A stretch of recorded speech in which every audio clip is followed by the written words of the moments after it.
Selamat pagi, Romo, Bapak Ibu, Bapak Pendeta, Bruder, Bapak Ustadz, Pak Aji, dimanapun berada. Selamat tahun baru dari Kota Pontianak, Kota Katulistiwa. Masih zona oranye. Sehat selalu untuk kita semua dimanapun kita berada. Hari ini kita bertemu kembali di pertama kalinya di tahun 2021 di webinar yang pertama, dan dalam kesempatan ini kita kembali untuk memperbaharui diri dan juga untuk mempelajari kembali hal-hal yang perlu kita ketahui untuk tahun ini. Memulai program pertama khususnya di bagian diklat dan pemberdayaan. Baik, mari kita mulai kegiatan ini dengan doa. Mohon kesediaan Pak Sokian dari CU Katulistiwa Bakti untuk memimpin doa pembukaan kita pada hari ini. Silakan Pak Sokian. Terima kasih Bu Serapin. Tadi dipercayakan untuk membawa doa ini. Perkenankan saya membawanya secara agama Katolik dan bagi yang beragama lain menyesuaikan sesuai dengan ajaran dan kepercayaannya masing-masing. Dalam nama Bapa dan Putra dan Roh Kudus. Amin. Amin. Allah Bapa yang Maha Baik, puji dan syukur kehadirat-Mu. Engkau menyertai kami di tempat kami masing-masing. Dalam kesempatan ini, kami seluruh anggota CU BKCU Kalimantan telah hadir untuk mengikuti acara Zoom virtual untuk pelaksanaan RAT di CU masing-masing. Kiranya acara ini dapat berjalan dengan baik sesuai dengan rencana kami dan rencanamu. Tidak ada gangguan dari manapun juga. Bimbing kami, tuntun kami, beri kami kesehatan jiwa dan raga, mampukan kami melaksanakannya ini dari awal pertengahan hingga akhir. Doa dan syukur ini kami haturkan dengan perantaraan Putramu Yesus Kristus yang hidup dan berkuasa kini dan sepanjang segala masa. Amin. Dalam nama Bapa dan Putra dan Roh Kudus. Amin. Baik. Terima kasih Pak Sokian. Terima kasih. Semoga kita bisa kegiatan kita ini bisa berjalan dengan lancar. Saya akan share untuk pembukaan kegiatan kita pada hari ini. Mohon maaf, apakah suara saya terdengar baik di tempat kita masing-masing? Sangat jelas. Sangat jelas. Oke. Jelas. Berikutnya, mari kita berdiri untuk mengucapkan misi, visi, nilai inti, dan slogan. Teman-teman yang berada di dalam ruangan, kami mohon untuk berdiri. Saya akan pandu. Misi Puskopdit BKCU Kalimantan. Memastikan keberlanjutan kredit union melalui tata kelola integrasi untuk meningkatkan kualitas anggota secara berkelanjutan. Visi Puskopdit BKCU Kalimantan. Dari gerakan kredit union Nusantara berbasis komunitas yang terintegrasi, tangguh dan berkelanjutan. Nilai-nilai inti Puskopdit BKCU Kalimantan. Dia dalam kesatuan memberdayakan secara unggul dan inovatif dengan integrasi berperilaku ramah lingkungan.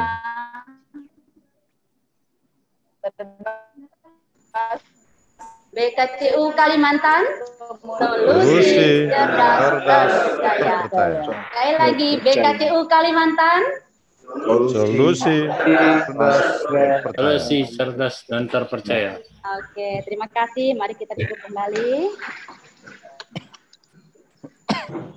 Baik, Romo, Bapak Ibu, Pak Haji, dan Pak Ustadz. Partisipan kita pada hari ini 191 orang, belum ditambah dengan yang hadir dari Puskopdit BKCU Kalimantan. Dan kita berasal dari 33 kredit union. Masih ada beberapa CU yang mungkin baru menyusul untuk hadir bersama kita, dan kita nanti akan bersatu di dalam kelas Zoom pada hari ini. Kegiatan kita akan berlangsung sampai dengan dijadwal sampai dengan pukul 14 waktu Indonesia bagian Barat ataupun waktu jam 2 siang. Namun apabila bisa lebih cepat, maka kita akan bisa dapat selesai lebih cepat dari yang dijadwalkan. Narasumber kita berasal dari Dinas Koperasi dan UKM Provinsi Kalimantan Barat. Sudah hadir di ruangan di Aula Puskopdit BKCU Kalimantan, Bapak Resmi Guno, Kepala Bidang Perizinan dan Kelembagaan, dan juga ada Pak Gusti Ahmadiyah, SHMH, Kabid Pengawasan Dinas Koperasi dan UKM Provinsi Kalimantan Barat. Selamat pagi Bapak dari Dinas Koperasi. Dan juga sudah hadir bersama kita di sini ada Pak Edi Petebang, Ketua Pengurus Puskopdit BKCU Kalimantan, Pak JM Puskopdit BKCU Kalimantan, dan juga teman-teman manajemen di kantor Kota Pontianak ini juga mengikuti kegiatan kita pada hari ini dengan melakukan dalam rangka persiapan untuk melaksanakan rapat anggota tahunan tahun buku 2020 yang mungkin mulai tahun ini sudah banyak akan dilakukan secara virtual maupun gabungan dari kedua virtual dan juga offline. Berikutnya saran pembukaan dari Ketua Puskopdit BKCU Kalimantan, Pak Edi Petebang. Namun dalam hal ini akan diwakili oleh Pak Herman Abatan yang sudah hadir dari ND. Beliau sekarang sedang melakukan kegiatan di ND, dan silakan Pak Herman untuk membuka kegiatan kita ini dengan pembukaan untuk kita semua. Silakan Pak. Terima kasih Ibu Manajer Diklat dan Pemberdayaan Puskopdit BKCU Kalimantan dari Pontianak. Yang saya hormati bidang dan kepala bidang pengawasan dari Koperasi dan UKM Provinsi Kalimantan Barat.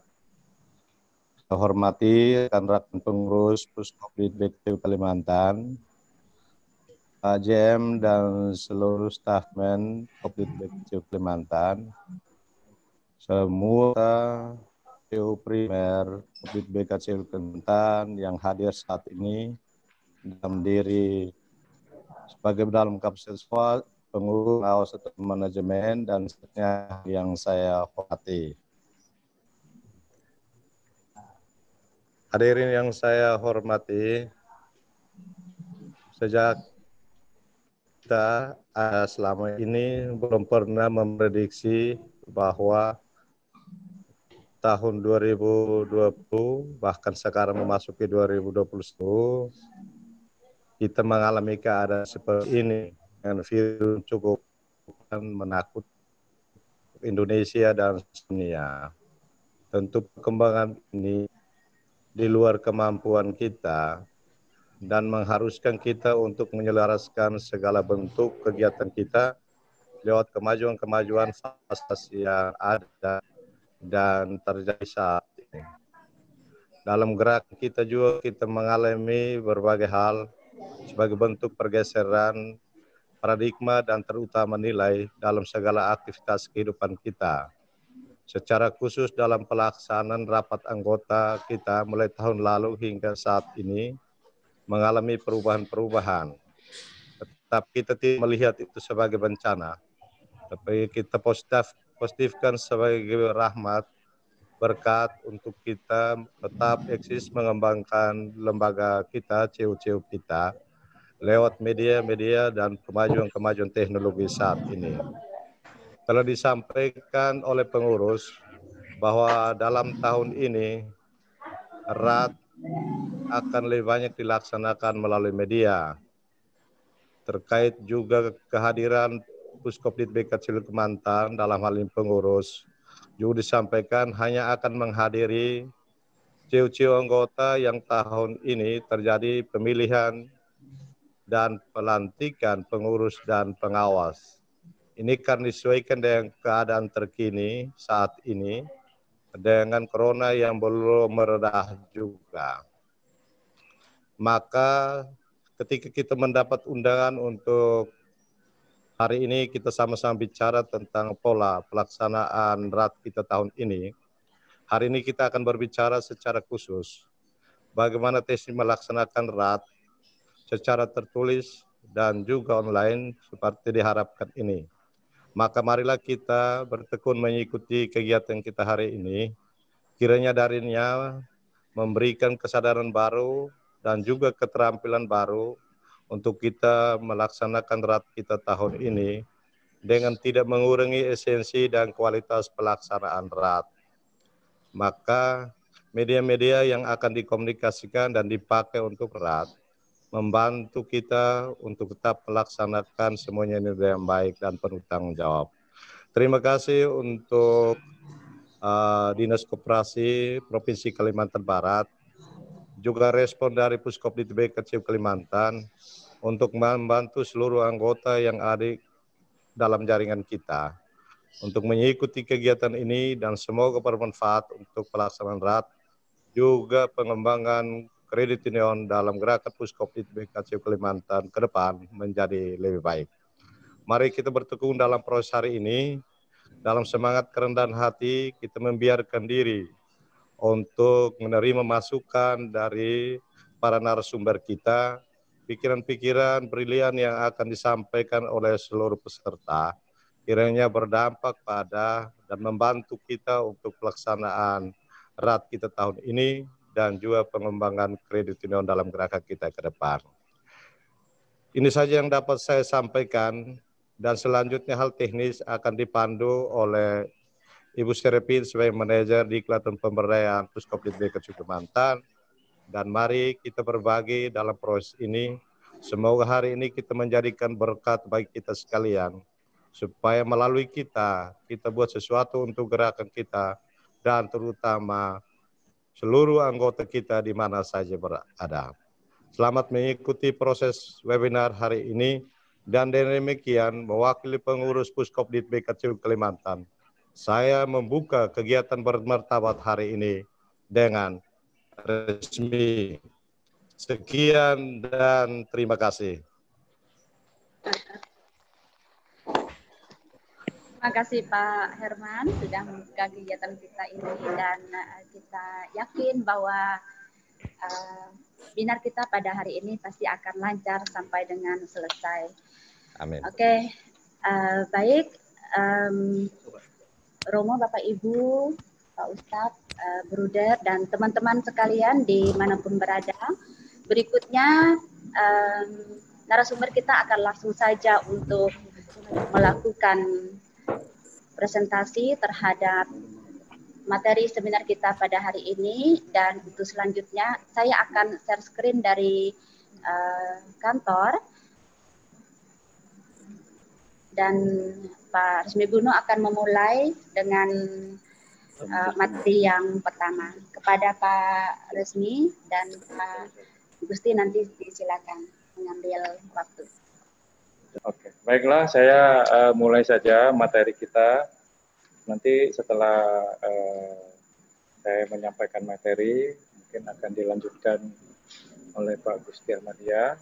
Setelah itu baru kita mungkin ada tambahan dari panitia. Baiklah Bapak Ibu sekalian, saya langsung saja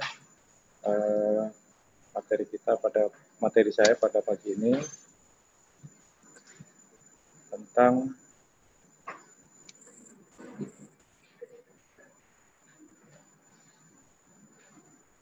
rapat anggota koperasi secara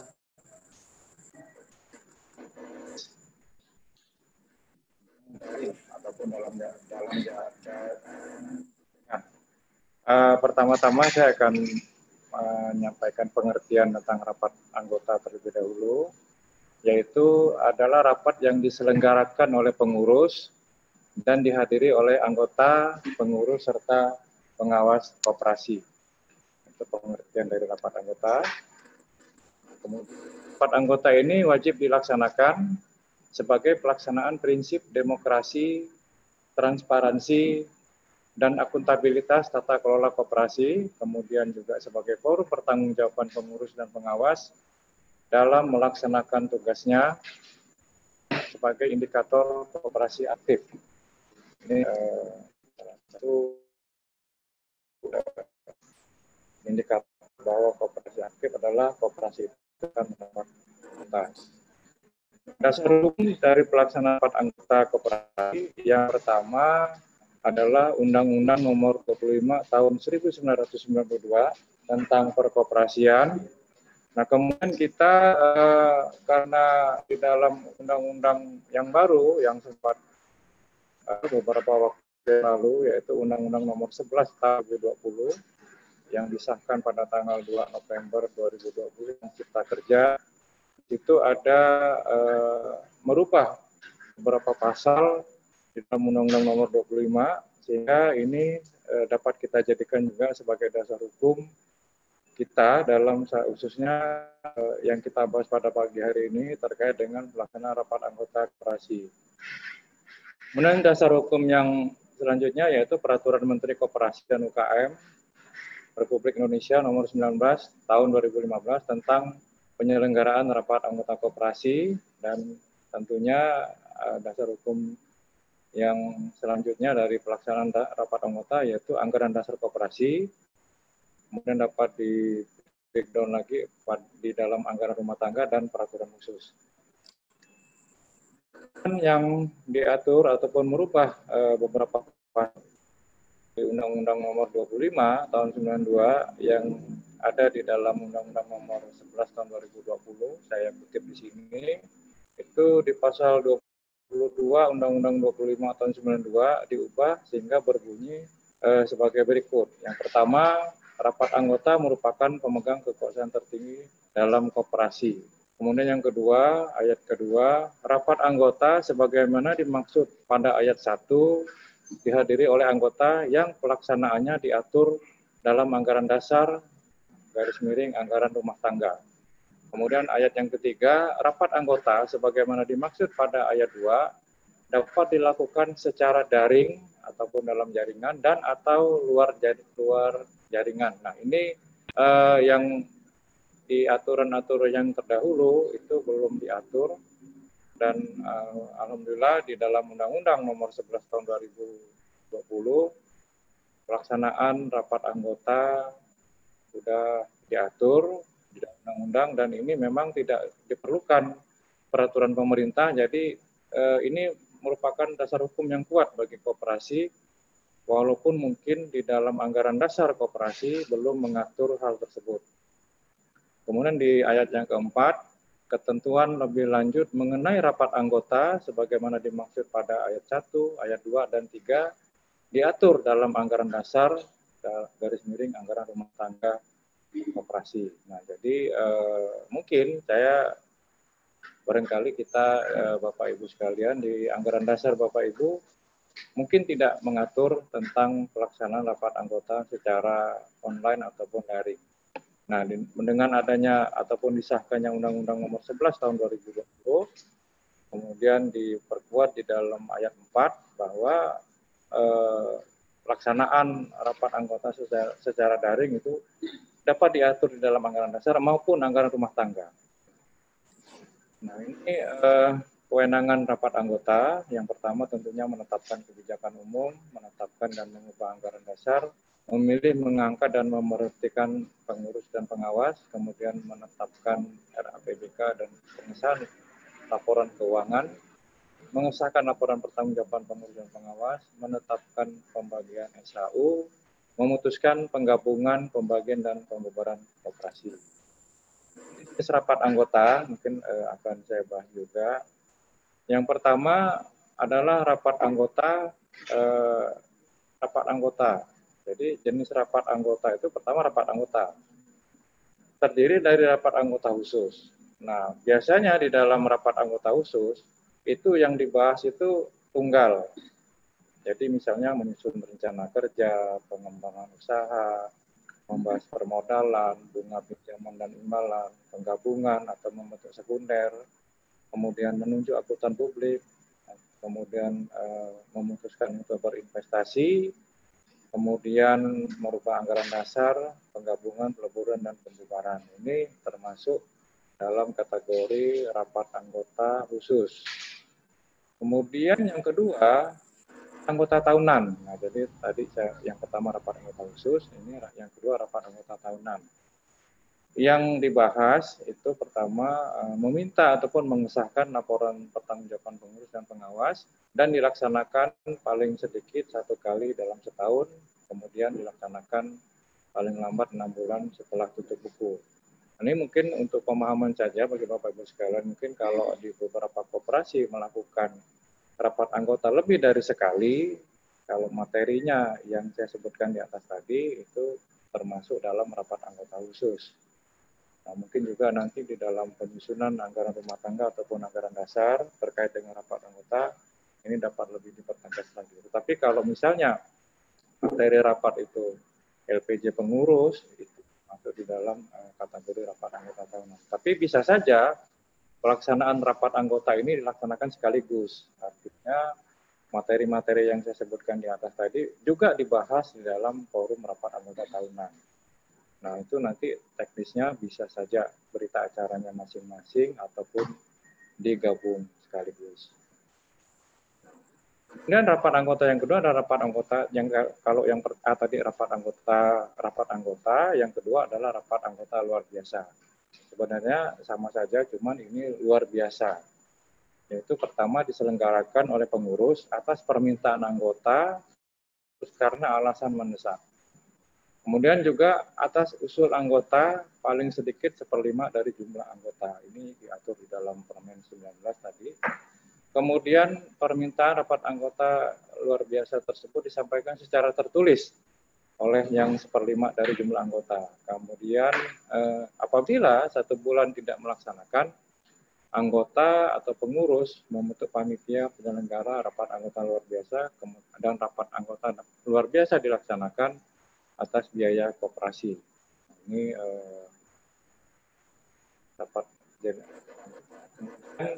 rapat anggota dapat dilaksanakan secara kelompok apabila anggota koperasi lebih dari 500 orang, dapat juga dilaksanakan tertulis dan dapat menggunakan media elektronik. Nah, ini mungkin yang akan kita bahas pada pagi hari ini. Saya sedikit tentang sanksi, nanti mungkin dari Pak Gusti, Kabid Pengawasan lebih mendalam terkait dengan sanksi. Bahwa jika koperasi terlambat 1 kali, maka akan diberi teguran ataupun peringatan tertulis. Kemudian terlambat melaksanakan RAT 2 kali, itu akan diberikan teguran dan peringatan tertulis dengan ditembuskan ke Deputi Bidang Pengawasan serta pihak terkait lainnya. Dan apabila tidak melaksanakan RAT, diberikan teguran juga dan peringatan tertulis. Dan tidak RAT selama 2 kali ataupun lebih, peringatan tertulis dan masuk dalam rencana pembubaran. Saya membahas tentang rapat anggota kelompok. Yang pertama tentu kenapa rapat anggota kelompok ini dilaksanakan, tadi saya sebutkan di muka bahwa apabila anggota koperasi itu lebih 500, jadi tidak memungkinkan misalnya kalaupun 50% plus 1 berarti sekitar 250 orang, itu jumlah yang besar dan tentu juga memerlukan biaya yang besar. Nah, ini dimungkinkan untuk dilaksanakan secara kelompok ataupun mungkin kita lebih mengenalnya pra-RAT. Ini dilaksanakan dengan menggunakan sistem kelompok, kemudian sebaiknya memang diatur di dalam anggaran dasar, dan anggaran kalaupun tidak di anggaran dasar, dalam anggaran rumah tangga, dan lebih spesifik lagi diatur di dalam peraturan khusus. Nah, dilaksanakan apabila jumlah anggota koperasi lebih dari 500 orang. Pelaksanaan rapat anggota kelompok ini atau pra-RAT ini wajib dihadiri pengurus dan pengawas, paling tidak salah satu dari setiap cabang ataupun kelompok untuk secara langsung menyampaikan laporan pertanggungjawaban masing-masing, rencana kerja dan rencana anggaran pelaporan belanja koperasi. Kemudian yang terpenting bahwa hasil dari rapat ini adalah menetapkan atau wakil kelompok untuk menghadiri rapat anggota paripurna. Nah ini saya rasa sudah dilakukan oleh beberapa koperasi yang memang anggotanya lebih dari 500. Dan rapat anggota secara tertulis. Nah ini dilakukan jika tidak dimungkinkan untuk menghadirkan anggota dalam satu tempat atau karena hal lainnya dan karena alasan keberadaan dan penyebaran anggota yang begitu luas mungkin di antar provinsi, sehingga apabila menghadirkan anggota tentu memerlukan biaya yang besar. Nah ini dapat dilakukan secara tertulis melalui surat menyurat. Dan dalam pelaksanaan rapat anggota tertulis ini, pengurus menyusun dan mengirimkan bahan rapat secara lengkap kepada anggota, lengkap, jelas, dan mudah dimengerti, disertai dengan lembaran tanggapan dan atau persetujuan setiap anggota yang dilengkapi dengan tanda terima, dilengkapi dengan bukti tanda terima setiap anggota atau kelompok. Nah ini memang sekarang ini setiap kita mengirimkan surat tentunya ada resinya, itu dapat menjadi bukti tanda terima bagi panitia. Jadi tentu biayanya besar ya, tapi lebih murah dibandingkan misalnya kalau anggota yang berada di jauh, kemudian harus datang, apalagi sekarang dalam masa pandemik, mungkin harga tiketnya murah, tapi biaya swabnya yang mahal. Ini bisa menjadi salah satu alternatif melakukan rapat anggota tertulis. Kemudian anggota diberi waktu paling lama 14 hari sejak bahan tersebut diterima untuk memberikan jawaban dari perseorangan dengan menyertakan jawaban masing-masing anggota yang disertai daftar hadir yang ditandatangani oleh masing-masing. Jadi berkas tadi juga disertakan dalam daftar hadir, nanti direkap oleh panitia, dan ini sebagai dokumentasi bahwa peserta tersebut telah mengikuti dan berpartisipasi dan juga memberikan tanggapan. Ataupun mungkin dia tidak memberikan tanggapan, artinya dia menerima apa yang disampaikan oleh pengurus maupun pengawas. Kemudian pengurus meneliti, membuat berita acara, dan menyusun hasil tanggapan anggota atau kelompok dan membuat kesimpulan. Nah ini maksudnya tadi ada kelompok, ini kalau misal anggota koperasi ini lebih dari 500. Jadi pertama mungkin dilakukan secara kelompok dulu di satu cabang, memang bisa secara langsung karena ataupun secara misalnya menggunakan media WhatsApp, kemudian baru kelompok ini berdasarkan perwakilannya dilakukan secara tertulis, sebagaimana disebutkan oleh Ibu Serapina tadi, penggabungan antara online dan tertulis. Kemudian keputusan atau kesimpulan yang dibuat oleh panitia sah dan mengikat apabila jumlah jawaban anggota yang masuk mencapai quorum. Nah, quorum ini tentu kembali lagi ditetapkan ataupun diatur di dalam anggaran rumah tangga maupun anggaran dasar.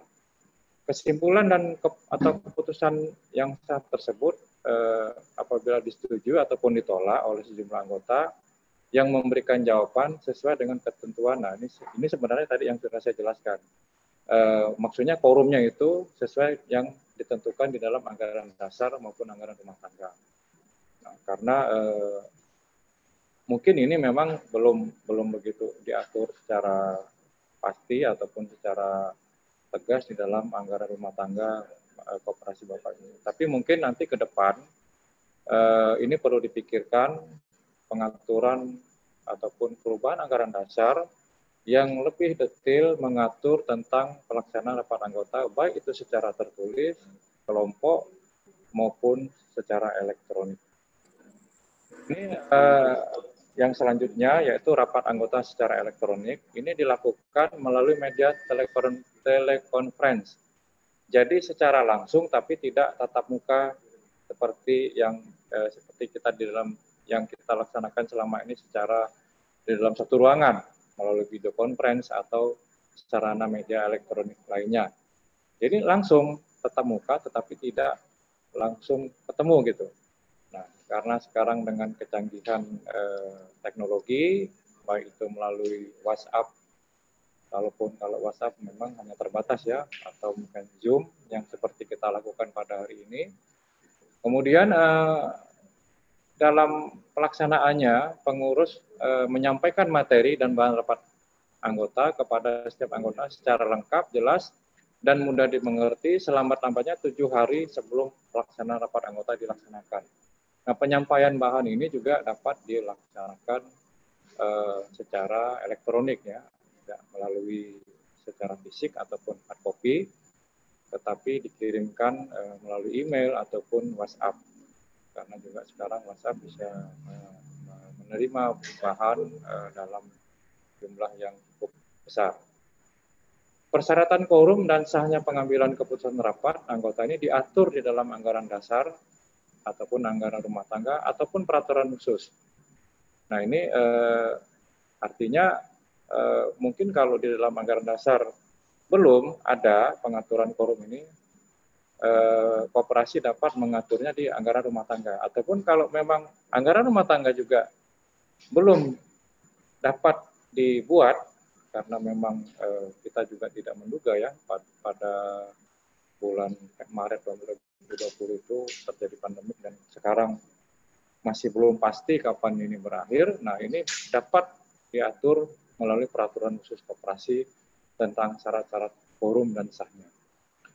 Kemudian persyaratan sebagaimana dimaksud di atas dihitung berdasarkan jumlah peserta yang mengikuti rapat anggota melalui media telekonferensi atau video konferensi atau sarana media lainnya. Nah, ini maksudnya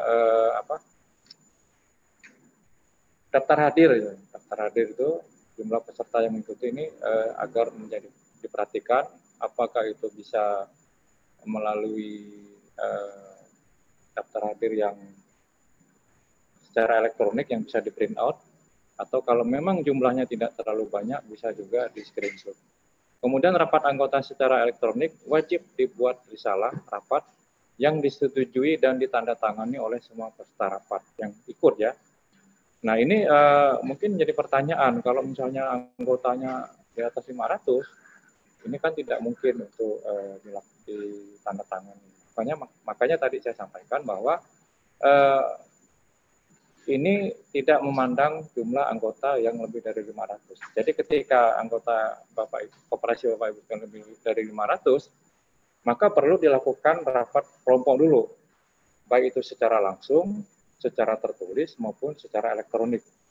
Nah setelah itu ada perwakilan, ada utusan dan sebagainya, maka rapat paripurna juga dapat dilakukan secara elektronik. Dan itu diupayakan bahwa risalah rapat itu disetujui dan ditandatangani. Mungkin juga tanda tangan sekarang juga bisa tidak tanda tangan fisik, tetapi dengan tanda tangan secara elektronik ataupun di dalam tanggapan dan sebagainya itu misalnya peserta menyatakan setuju dengan risalah yang dibuat oleh pengurus ataupun pengawas. Nah ini saya membahas sedikit tentang sertifikat nomor induk koperasi yang memang biasanya akan diberikan oleh Kementerian Koperasi apabila koperasi telah melaksanakan rapat anggota tahunan.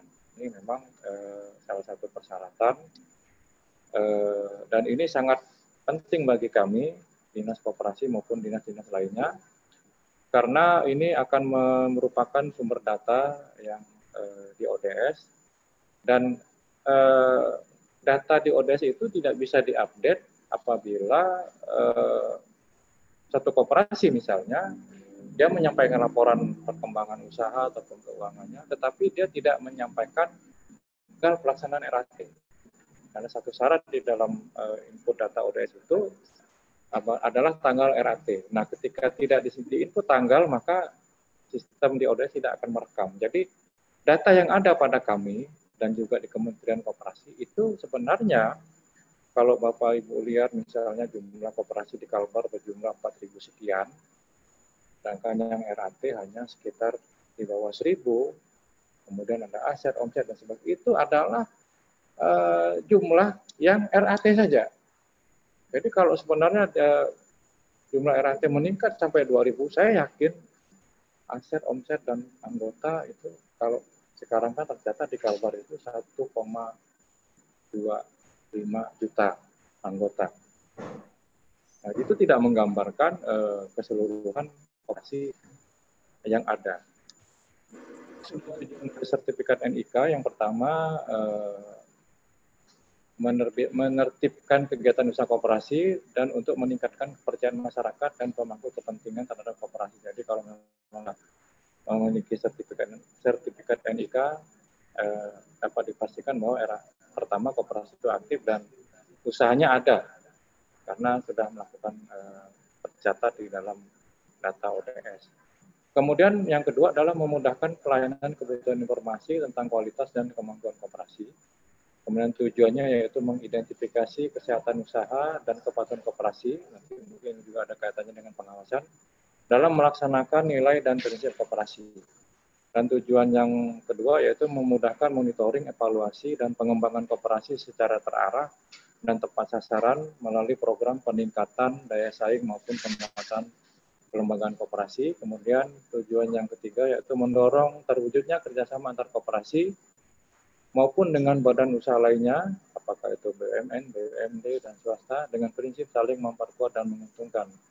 Ini maksudnya karena setiap koperasi yang telah memiliki sertifikat NIK itu tercatat di ODS dan biasanya pihak-pihak yang ingin bekerja sama itu selalu mencari data dan kami selalu mengarahkan data yang ada di ODS.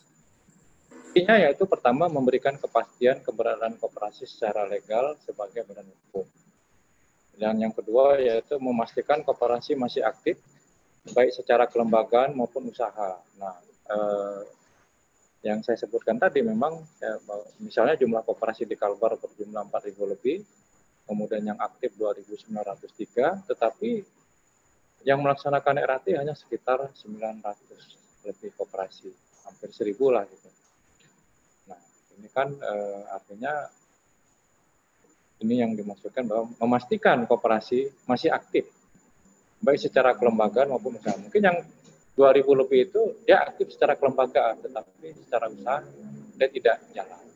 Kemudian fungsi yang ketiga yaitu meningkatkan kepercayaan masyarakat dan para pihak yang bermitra terhadap koperasi. Dan yang manfaat dari sertifikat NIK yang pertama adalah klasifikasi koperasi berdasarkan jenis dan skala usaha, karena itu memang di dalam data ODS sangat lengkap sekali. Kemudian pemeringkatan koperasi berdasarkan kesehatan usaha dan kepatuhan terhadap nilai dan prinsip koperasi. Kemudian pemberian rekomendasi atas usulan program-program pemerintah dan daerah sesuai dengan klasifikasi dan peringkat koperasi. Nah, ini memang mungkin belum begitu terlalu dijalankan, tapi memang ada di beberapa daerah koperasi-koperasi yang menerima program itu wajib memiliki sertifikat NIK. Dan permohonan kredit di perbankan ataupun lembaga non-bank, kemudian juga permohonan penjaminan kredit dan permohonan izin usaha baru, kemudian permohonan keikutsertaan dalam pameran dan promosi dagang, ini juga ada beberapa yang mensyaratkan itu, dan kegunaan lain yang memerlukan kepastian keberadaan koperasi dari segi legalitas badan hukum dan usahanya. Ini terkait dengan sertifikat NIK, yang mana memang hanya akan diberikan kepada koperasi yang telah melaksanakan RAT. Itu saja mungkin dari saya. Sekian dan terima kasih. Dan sebelum mungkin Pak Gusti menyampaikan materi, saya kembalikan dulu kepada Bu Tervina. Dan nanti sebelum saya akhiri, saya mohon maaf apabila penyampaian saya mungkin ada hal yang kurang berkenan, dan saya kembalikan ke Bu Tervina. Terima kasih. Terima kasih Pak resmi yang sudah menyampaikan materi kepada kita. Berikutnya kita akan mendengarkan pemaparan materi dari Pak Gusti yang juga terkait dengan kegiatan rapat anggota tahunan baik secara virtual maupun secara kami persilakan. Bapak Ibu pengurus koperasi yang saya hormati, pada kesempatan ini perkenankan saya melaksanakan tugas, yaitu saya dari Dinas Koperasi, yaitu Kepala Bidang Pengawasan dan Pemeriksaan Dinas Koperasi dan UMKM Provinsi Kalimantan Barat, sama-sama dengan Pak Resmi Guno ditugaskan untuk memenuhi undangan dari koperasi dari Puskodir Kalimantan untuk menyampaikan materi tentang persiapan untuk rapat anggota koperasi. Bapak Ibu yang saya hormati, mungkin saya adalah orang baru di sini. Mungkin ada dari beberapa yang sudah kenal waktu itu mengikuti kegiatan di Hotel Kapuas Palace, mungkin tidak pernah ketemu dengan saya. Dan ini untuk teman-teman semua, nama saya Gusti Ahmadiyah. Saya orang baru 2 bulan lebih lah di Dinas Koperasi dan UMKM. Mudah-mudahan nanti bisa memberikan pencerahan untuk kita semua. Yang saya hormati, berkoperasi maka sebagaimana diketahui bersama kita bicara adalah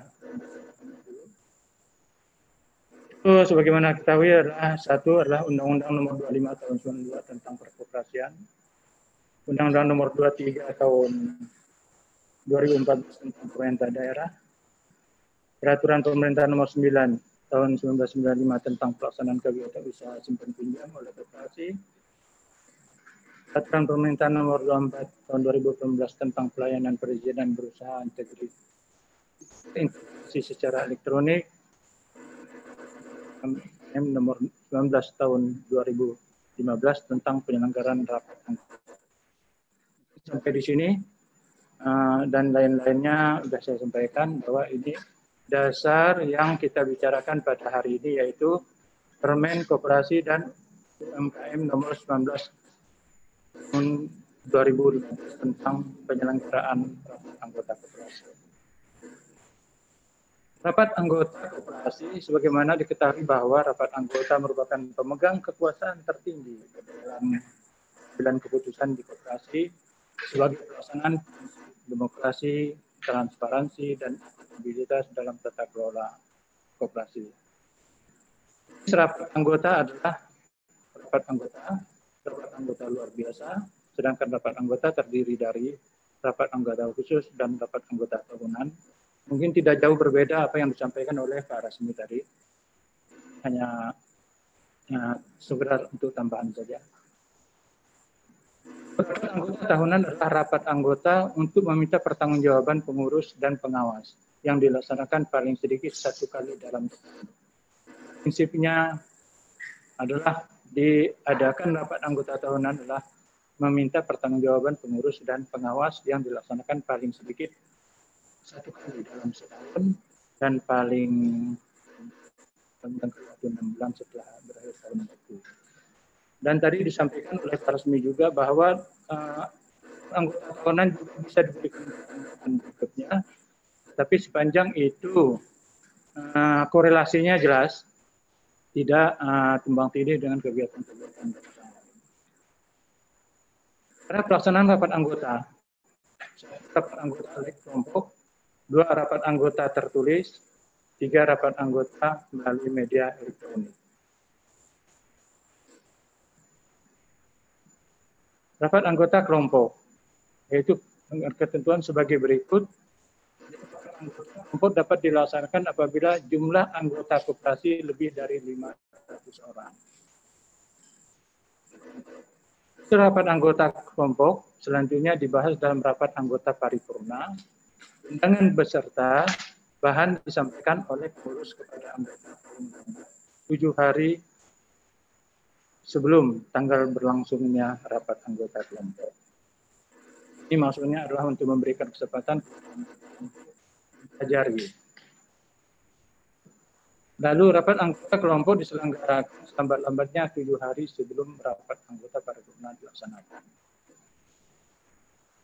Berikutnya, rapat anggota bagi koperasi yang memiliki tentang dalam pelaksanaannya menggunakan sistem kelompok atau perwakilan yang harus dihadiri oleh peserta yang berstatus sebagai anggota koperasi serta tidak boleh diwakilkan. Jadi mutlak adalah anggota satu suara dan tidak boleh diwakilkan. Lalu rapat anggota tertulis.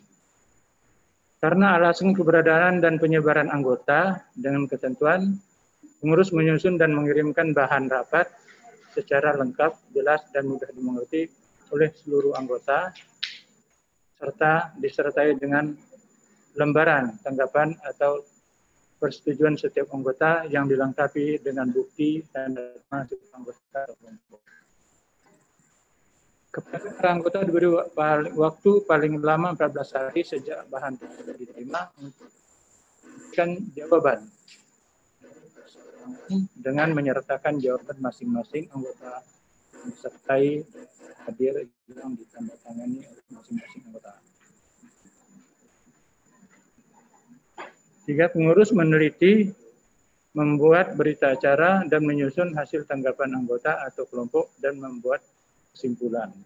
Keputusan atau kesimpulan yang dibuat oleh panitia sah dan mengikat apabila jumlah jawaban anggota yang masuk mencapai quorum.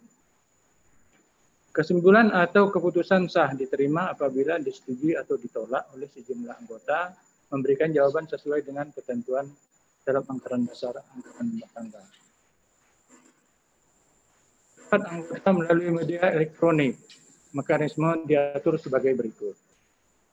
1. Masing-masing koperasi membuat peraturan khusus dengan RAT secara online. Nah ini mungkin hal baru bagi kita bahwa setiap koperasi nanti sebelum melakukan rapat anggota secara elektronik itu harus membuat peraturan khusus. Yang mana peraturan khusus ini adalah sebagai pemandu di dalam pelaksanaan rapat secara elektronik itu. Lalu yang kedua, pelaksanaan rapat anggota tahunan online sesuai dengan Permen nomor 19 tahun 2015 tentang penyelenggaraan RAT. Undangan dikirim kepada anggota untuk mengakses materi RAT. Ini secara online, nanti tidak ketemu fisik. Anggota waktu besari untuk memberikan tanggapan setelah materi.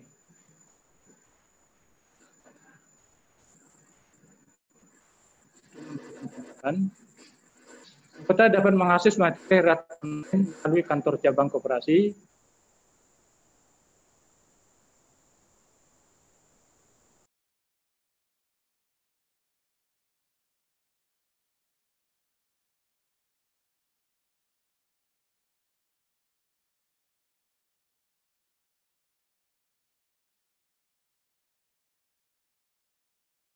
kali 14 hari. Yang mengikuti RAT online, mengikuti publikasi atau kesimpulan RAT. Kesimpulan RAT melalui situs dan atau media lainnya.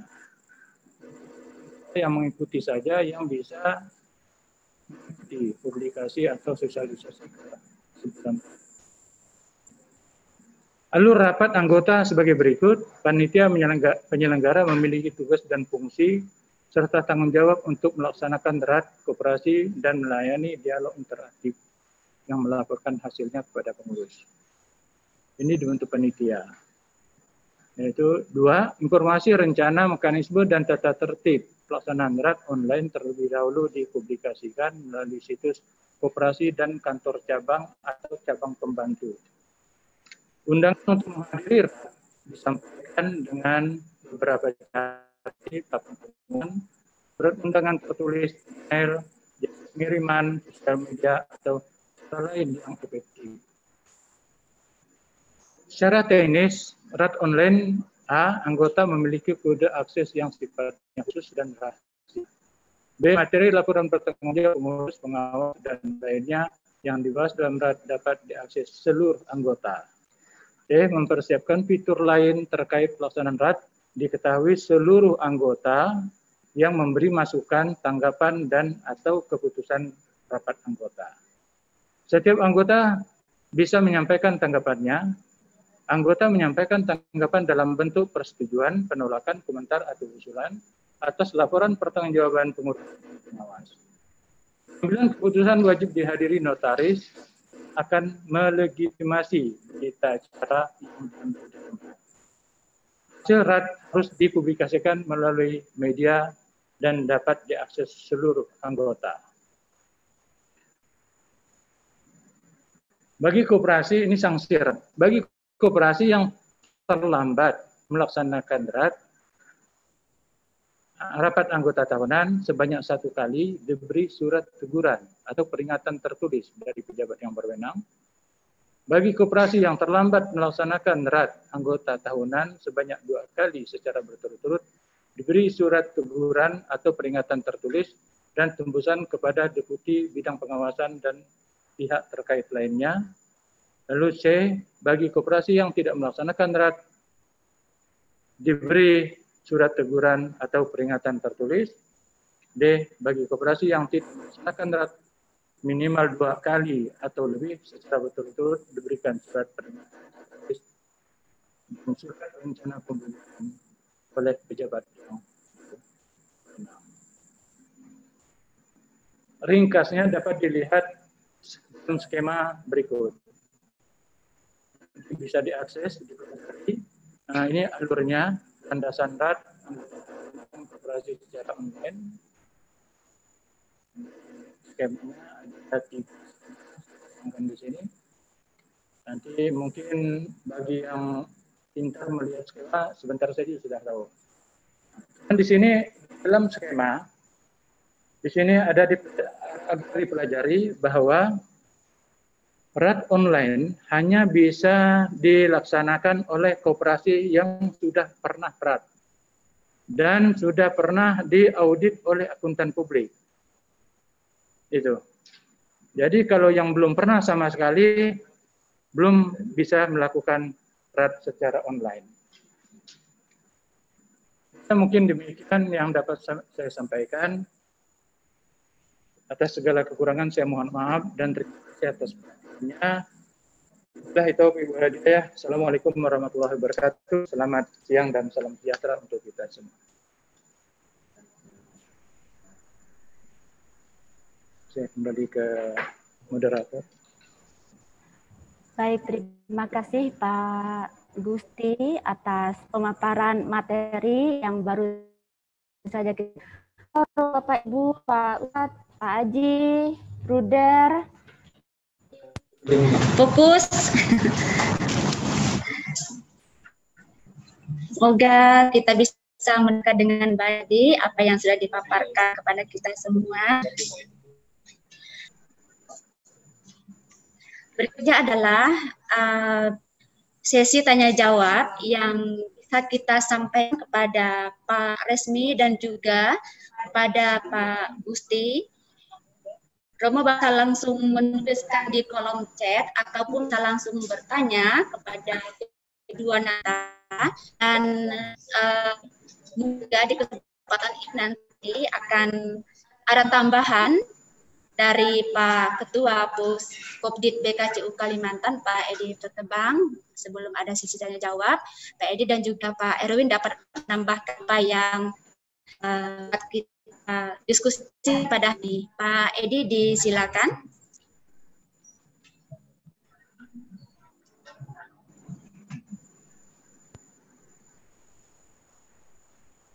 Oke. Selamat pagi para peserta semuanya. Pasto, Bruder. Saya mohon maaf dari pagi. Sebenarnya sudah hadir di sini, tapi sudah mempercayakan kepada Pak Herman, ada 2 komputer saja, jadi sehat. tidak ada sakit atau apa. Nah, terkait dengan pelaksanaan RAT secara virtual, Bapak Ibu, para peserta semuanya, tahun lalu, tahun buku 2019, sudah ada beberapa CU kita yang RAT secara virtual. Jadi sebenarnya selain kita mendapat tambah wawasan dari dua sumber pada hari ini, Bapak Ibu bisa juga langsung sharing ke CU-CU yang sudah melaksanakan RAT. Sebenarnya saya betul menghadiri secara virtual beberapa RAT itu, misalnya CU Daya Lestari, CU Sumber Kasih Sejahtera di Balikpapan, CU lagi yang saya hadir itu. Tidak terlalu sulit.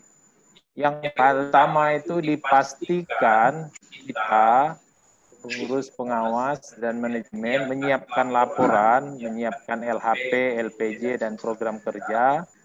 Dan kalau bisa minimal 1 bulan sebelum pelaksanaan RAT, sudah dikirim kepada para peserta yang sudah mendaftar. Lalu kemudian, tentu saja langkah-langkahnya begini. Yang pertama, awal-awal itu 3 bulan mungkin atau 2 bulan, mestinya sekarang sudah diumumkan kepada anggota bahwa akan dilaksanakan RAT secara virtual. Lalu diminta mendaftar, menyertakan nomor WA. Karena nanti akan dibuat WA group, melalui WA group itulah akan dikirim linknya, apakah via aplikasi Zoom, atau YouTube, atau Facebook. Karena bisa Zoom, bisa YouTube, bisa Facebook. Pengalaman yang lalu ada beberapa CU itu. Nah, setelah batas waktu pendaftaran itu terkumpul, kemudian kita konfirmasi ulang, panitia mengkonfirmasi ulang para peserta yang sudah mendaftar, apakah betul-betul bisa mengikuti RAT tersebut. Nah, kalau dipastikan bisa, baru kita kirim LPJ, LHP, dan program kerjanya. Jadi harapannya supaya dokumen yang kita kirim itu tidak salah gunakan. Nah, tadi juga sudah disampaikan narasumber, di dalam dokumen yang kita kirimkan itu disertai sekalian formulir tanggapan.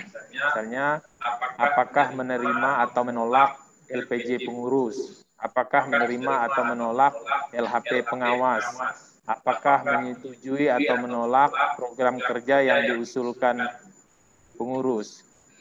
Nah, jadi seperti itu. Tetapi sebenarnya tidak harus dalam berbentuk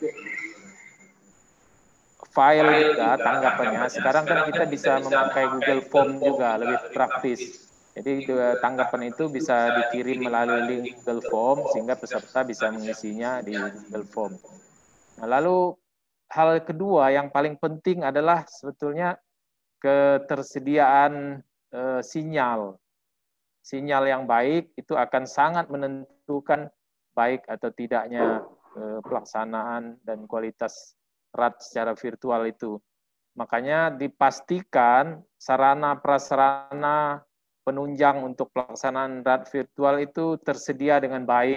Misalnya ada kamera yang cukup standar, kemudian ada mikrofon yang cukup standar, ada ruangan yang tidak terlalu berisik. Misalnya jangan terlalu pilih tempat yang di pinggir jalan raya yang setiap menit kendaraan lewat sehingga menjadi bising. Jadi itu agak kurang baik. Misalnya kita IndiHome dan segala macam, sangat baik disiapkan juga paket data untuk antisipasi. Kadang-kadang kan IndiHome gangguan, jadi perlu cadangan dengan paket data. Nah, hal yang dalam teknisnya, teknis hari RAT-nya, usahakan semuanya dilakukan secara taping, tidak usah langsung. Misalnya ada sambutan Kadis Koperasi, minta direkam dulu. Jangan beliaunya datang ke kantornya, nanti menjadi ribet. Dari BKCU atau dari pihak-pihak lain, nanti diusahakan di taping aja, direkam aja sambutannya. Jadi ketika hari RAT itu tinggal diputar, sehingga kita bisa mengatur waktunya, durasi waktunya. Karena kalau hadir itu kan durasi waktu kadang susah dibatasi. Misalnya diatur durasi waktu, sambutan itu 10 menit, sehingga kita enak melaksanakannya. Nah, dalam pelaksanaan hari H-nya tadi itu, ada beberapa skenario yang bisa dilakukan. Yang pertama, ini pengalaman yang lalu-lalu juga, yang pertama, jika banyak tanggapan pertanyaan dari peserta yang sudah masuk ke pengurus, pengawas, dan manajemen, maka mungkin pada forum itu tidak lagi pengurus dan pengawas menyampaikan LHP dan LPJ, tapi cukup menjawab pertanyaan-pertanyaan yang sudah masuk, yang sudah disampaikan secara tertulis kepada pengurus dan pengawas. Karena mungkin waktunya juga sudah panjang. Nah, kalau waktunya misalnya masih ada, masih memungkinkan memberikan kesempatan menjawab pertanyaan-pertanyaan yang ditulis di chatbook-nya itu. Kalau kita pakai Zoom atau pakai media yang lain juga ada, masih bisa menjawab pertanyaan-pertanyaan tertulis. Tapi sebaiknya diusahakan diminimalisir pertanyaan interaksi langsung dengan peserta, karena itu biasanya akan memakan waktu dan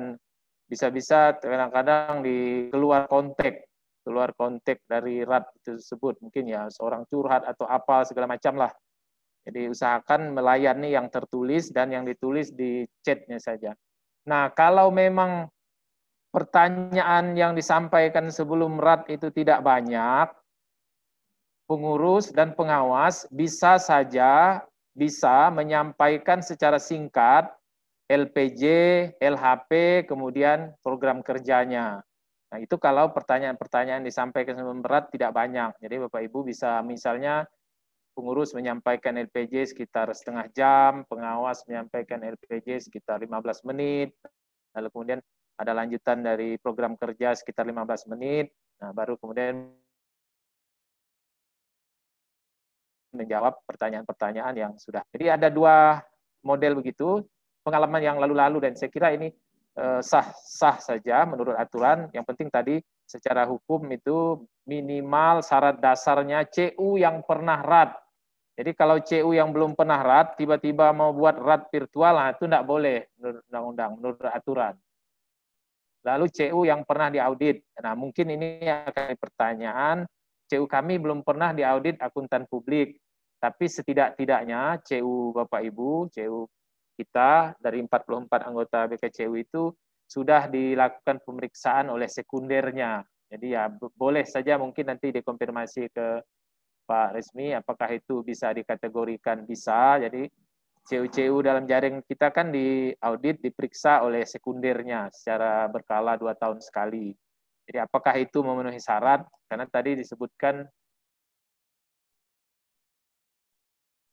audit akuntan publik, karena ada banyak juga CU kita yang belum diaudit akuntan publik karena merasa belum terlalu dibutuhkan.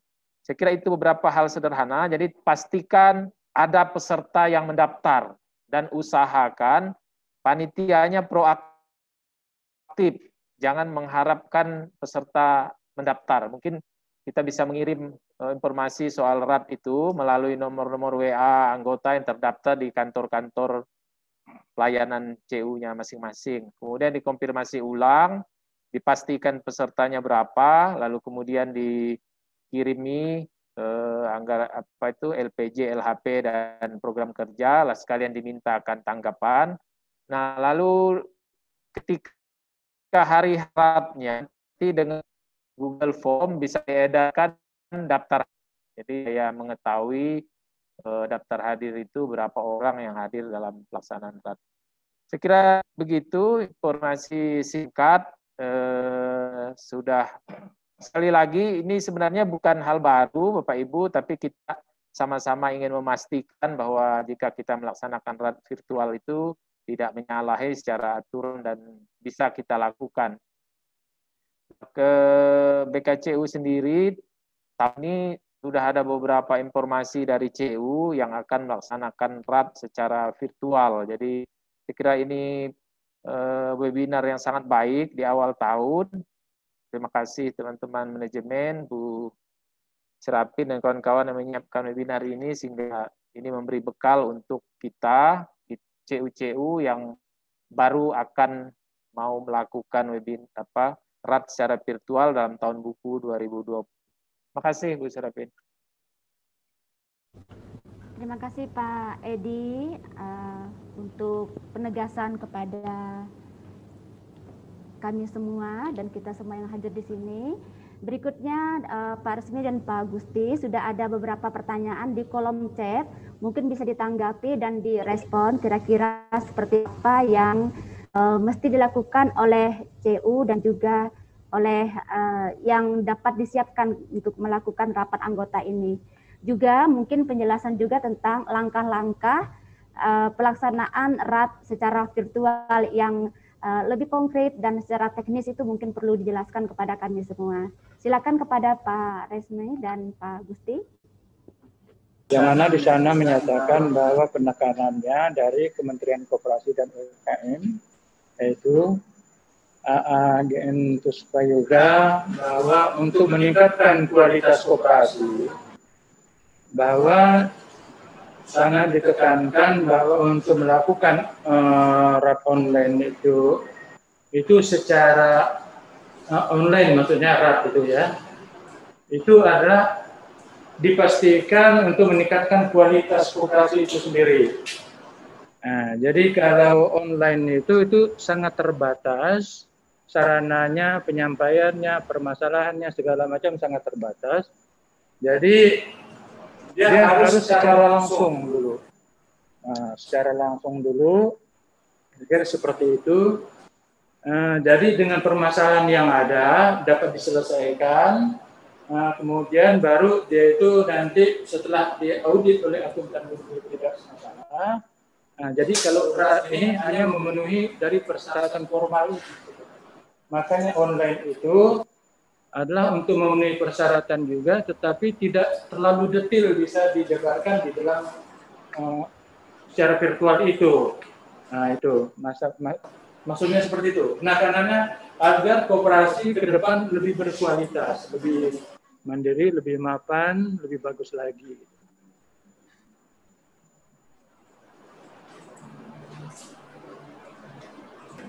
Ada pertanyaan berikutnya dari CU Prima Danarta.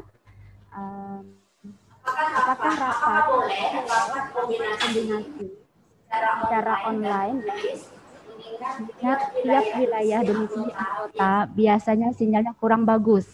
Silakan Pak Resmi atau Pak Gusti bisa menjawab. Terkait dengan pelaksanaan secara gabungan. Secara gabungan, jadi boleh saja mungkin karena di satu lokasi sinyalnya tidak bagus, nah mungkin dilakukan RAT secara langsung tatap muka dengan pembatasan tentunya, dan itu sekali lagi saya mohon perhatian kepada Bapak Ibu sekalian untuk mematuhi aturan di daerah masing-masing. Ada yang memang secara total daerah itu tidak membolehkan berkumpul. Nah kalau memang sudah itu tidak boleh berkumpul, berarti memang jangan aturan itu dilanggar. Nanti lalu ditangkap aparat pula. Nah itu misalnya ya diupayakanlah mungkin secara melalui WhatsApp. Kalau memang WhatsApp juga tidak bisa, ya mungkin disesuaikan waktu pelaksanaan RAT-nya ketika situasi sudah memungkinkan untuk dapat dilakukan kegiatan yang berkumpul. Nah, setelah itu mungkin digabung lagi di beberapa cabang tadi secara langsung, karena memang mungkin cabang tersebut tidak ada sinyal, untuk kemudian melakukan RAT paripurna secara virtual, ataupun mungkin jika memang tidak bisa karena alasan sinyal juga bisa dilakukan secara tertulis. Tapi memang tentu waktunya perlu diperhitungkan, karena juga saya yakin dari Bunda juga sudah memberi batasan kapan terakhir primer itu akan melaksanakan RAT. Karena seperti yang disampaikan oleh Pak Edi tadi, memang saya betul itu. Misalnya untuk acara-acara seremonial sambutan itu dalam bentuk rekaman, Dan penyampaian materi, kemudian juga tanggapan itu sudah dilakukan sebelum hari H pelaksanaan RAT. Jadi ketika pelaksanaan RAT itu memang materi ataupun pengurus diberi kesempatan untuk menanggapi apa yang ditanyakan oleh peserta RAT. Yang tadi yang kedua juga yang terkait pertanyaan Pak Asep ya, untuk anggota yang lebih dari 500, apakah boleh tidak melakukan rat kelompok ataupun pra-RAT kemudian langsung menunjuk perwakilan. Nah, saya ulangi lagi bahwa yang perlu diperhatikan dan diatur secara tertib tentunya, pertama adalah mekanisme penunjukan perwakilan. Itu harus diatur. Jadi tidak ada misalnya, harus ada aturannya lah gitu. Kemudian juga memperhatikan keterwakilan dari anggota yang ada di satu cabang. Karena memang berdasarkan pengalaman saya dan ini dialami oleh beberapa CU ataupun koperasi, mereka telah mengevaluasi pelaksanaan RAT ataupun pra-RAT. Jadi yang diundang misalnya 200, yang datang hanya 40. Dengan biaya dapat dibayangkan misalnya kalau ada 10 area, itu penggabungan dari beberapa cabang, kemudian toh hanya misalnya satu area atau satu titik pra-RAT itu yang datang tidak sampai 50% dari yang seharusnya. Sehingga keputusan dari koperasi tersebut pada tahun berikutnya, waktu itu saya tidak akan sebutkan koperasinya, mereka tidak mengadakan pra-RAT lagi, tetapi langsung menunjuk perwakilan. Nah ini sekali lagi, memang sebenarnya tidak bertentangan dengan aturan, tetapi dalam kondisi seperti ini, perlu pengaturan yang jelas tentang mekanisme penunjukan perwakilan.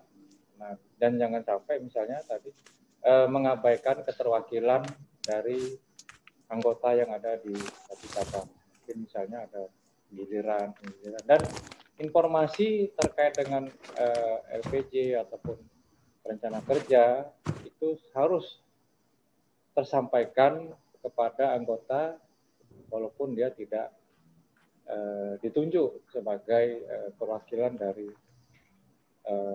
cabang ataupun tempat tersebut. Itu untuk jawaban Pak Asep. Mungkin selanjutnya saya kembalikan ke Bu Besar.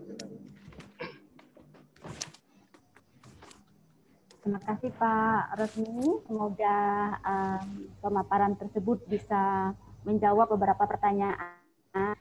Berikutnya Pak Gusti bisa menambah beberapa hal yang perlu disampaikan pada peserta. Silakan Pak Gusti.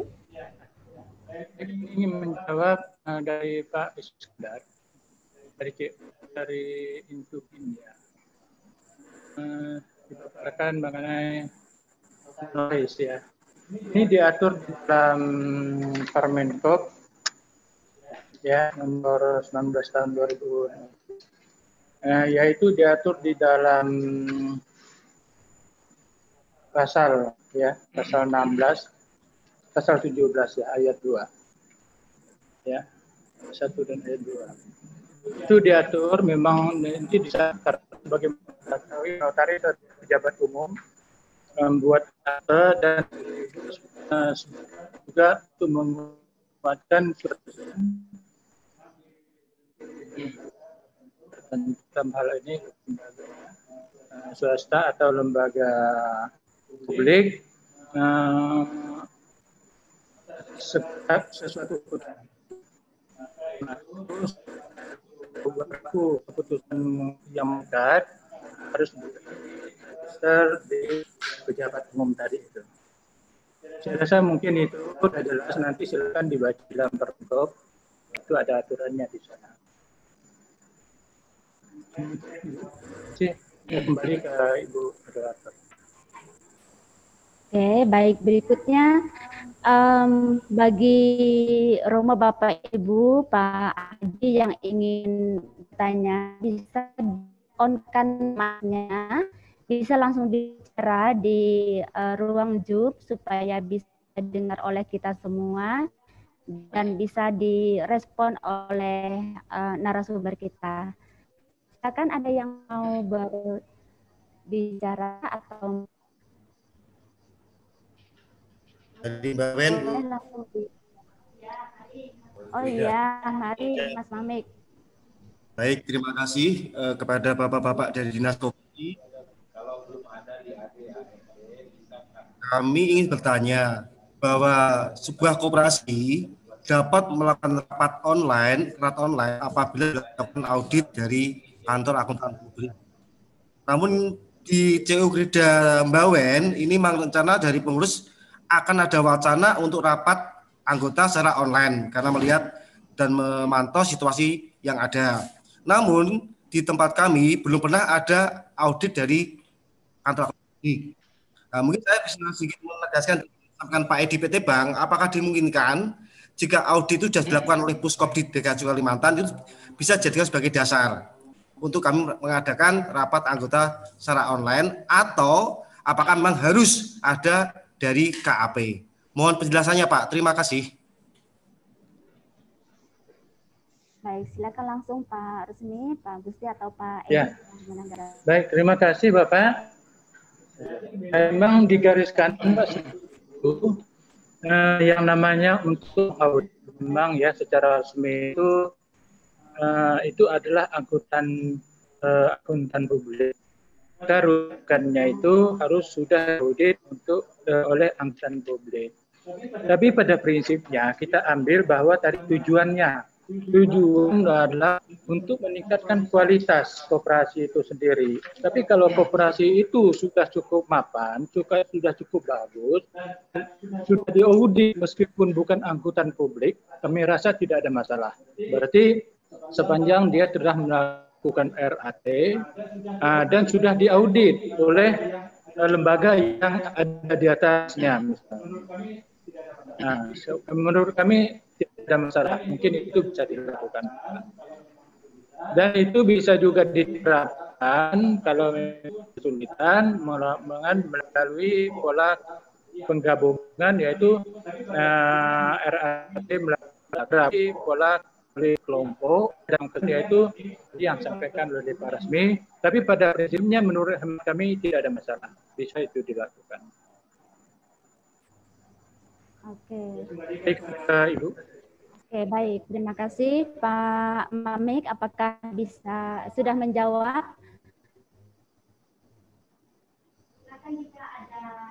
Silakan jika ada tanggapan balik ataupun jika ada dari peserta yang lainnya bisa langsung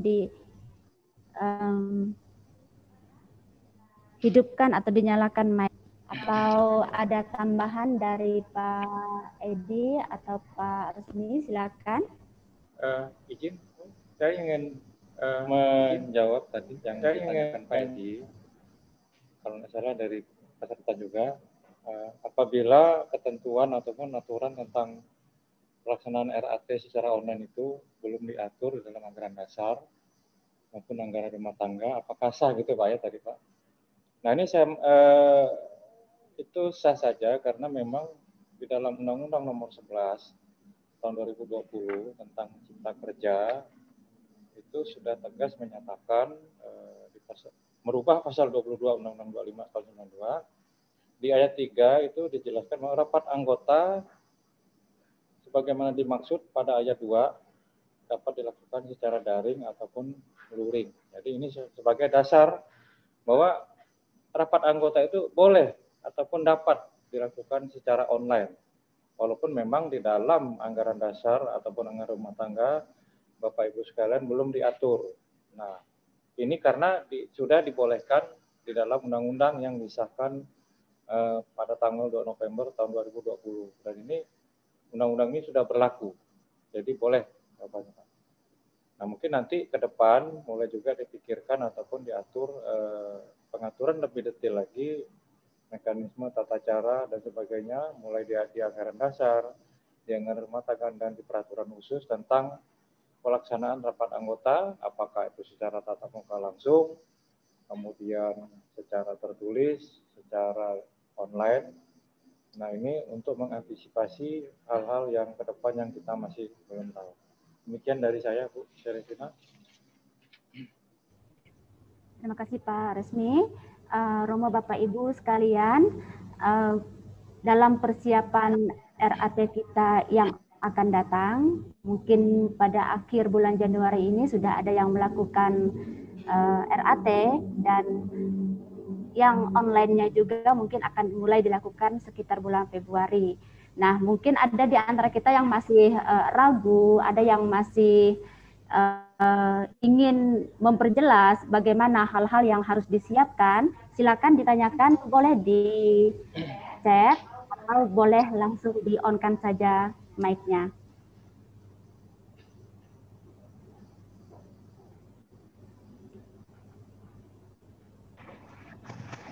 Ibu Serapin. Ya, mari. Ya, ini soal teknis saja. Bagaimana kalau di tengah penyelenggaraan RAT secara virtual atau online terjadi gangguan koneksi internet atau kendala pada perangkat yang digunakan oleh peserta? Apakah itu bisa dianggap tetap sah atau bagaimana? Karena ada terjadi gangguan itu. Okay. Mengingat semua daerah tidak sama koneksi internetnya. Oke. Terima kasih. Oke, baik. Ini dari soal sah tidaknya keberlangsungan atau hasil RAT ya. Baik, Pak Resmi atau Pak Gusti bisa menjawab. Ini kebetulan pertanyaan dari CU yang ada di ND, Pak.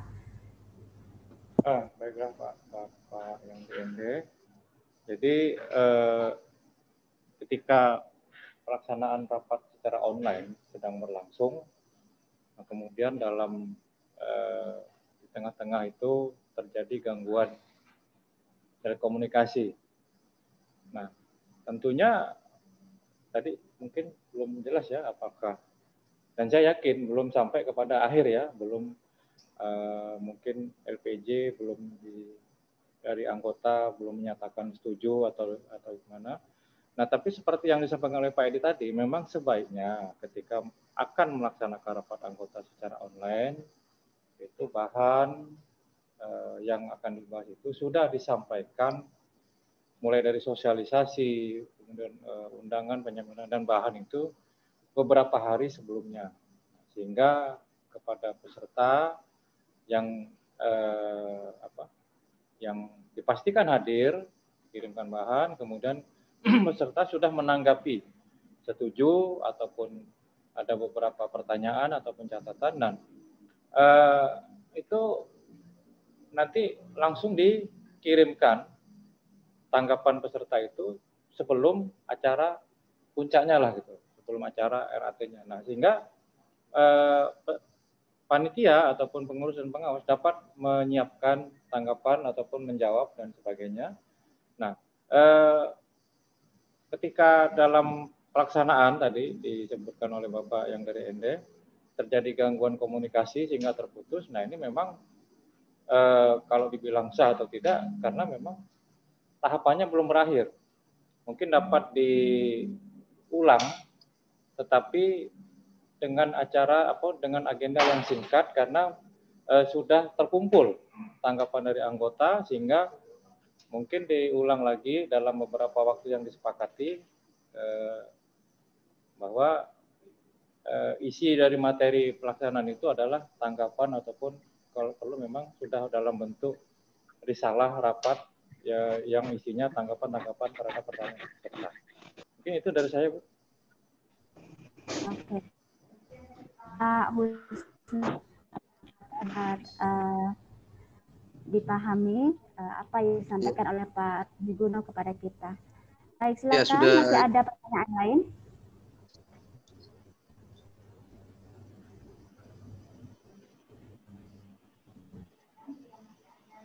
Yang ingin tanya atau sudah siap semua ini sepertinya mau RAT online ya?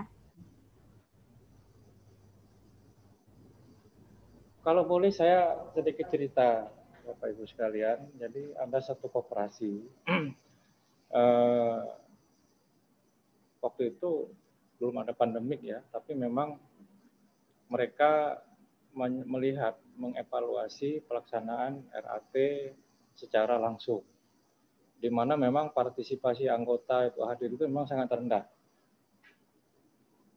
Paling tinggi itu hanya 55% ataupun 60%. Nah, mereka membuat terobosan dengan membuat satu peraturan khusus ya, tidak di dalam anggaran dasar, bahwa pada tahun berikutnya mereka akan melaksanakan RAT melalui media WhatsApp. Dan memang tidak secara langsung ya, tidak secara langsung tetap muka, karena waktu itu juga seingat saya beberapa tahun yang lalu WhatsApp itu belum ada video call yang bisa langsung beberapa peserta. Jadi mekanismenya sama seperti yang disampaikan oleh Pak Edi tadi, dia bikin WhatsApp group yang kalau kita lihat mungkin anggotanya bisa sampai 100 lebih ya di WhatsApp group, khusus untuk RAT.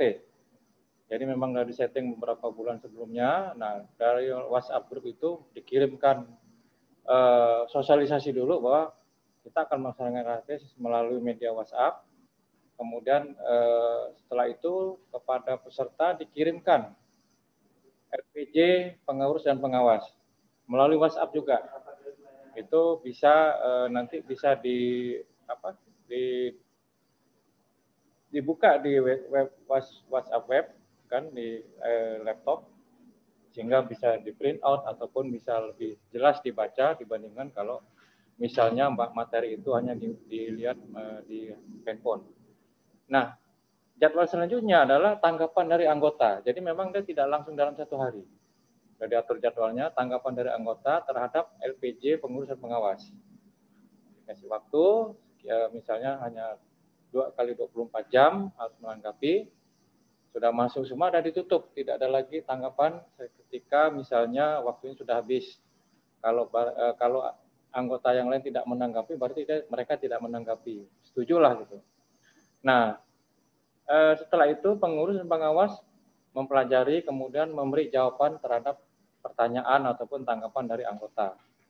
Kemudian dikirim lagi kepada anggota yang bertanya saja. Jadi tidak kepada semua anggota grup yang bertanya, diberikan penjelasan dan diberi kesempatan 1 kali lagi untuk menanggapi apa yang dijawab oleh pengurus. Jadi kalau misalnya pengurus dan pengawas itu 1 hari menyiapkan jawaban, kemudian langsung dikirimkan pada hari itu juga, diberi waktu 1 kali 24 jam, artinya besoknya untuk kepada anggota itu, kalau dia tidak menanggapi, berarti dia sudah setuju dan puas terhadap jawaban pengurus. Nah, berarti pada hari selanjutnya itu dibacakan ataupun disampaikan risalah dan berita acara RAT yang sudah disusun, kemudian kepada seluruh anggota grup ataupun peserta RAT yang dilakukan melalui media WhatsApp. Dengan cara tersebut ternyata memang partisipasi anggota mencapai 98%. Tapi memang ini dengan catatan bahwa anggota koperasi tersebut di bawah 100. Nah, ini mungkin bisa dicontoh mungkin ketika anggota RAT-nya ini masih dalam kisaran 100 ke bawah lah, ataupun paling tidak 120 yang bisa menampung dalam suatu WhatsApp group. Jadi tidak secara langsung tetapi chatting yang materinya disampaikan melalui chatting, ditanggapi juga, kemudian di akhirnya risalahnya itu juga disampaikan di grup sehingga bisa dibaca oleh semua anggota. Dan kami meminta print out dari setiap chatting, kemudian siapa yang hadir itu bisa dilihat di situ dengan nama-namanya memang, dan tanggapan, pertanyaan dan tanggapan dari anggota dan tanggapan dari pengurus. Itu yang mungkin dapat saya sampaikan, pengalaman dari ada koperasi yang melakukan rapat menggunakan media WhatsApp. Demikian Bu Sarabia. Oke, terima kasih Pak Resmi tambahan penjelasan dan strategi yang dapat dilakukan oleh CU juga juga bisa menjadi pilihan bagi kita melakukan kegiatan virtual terbatas ya Pak ya begitu. Baik, apakah dari kita masih ada yang ingin sharing atau ingin bertanya kepada narasumber kita di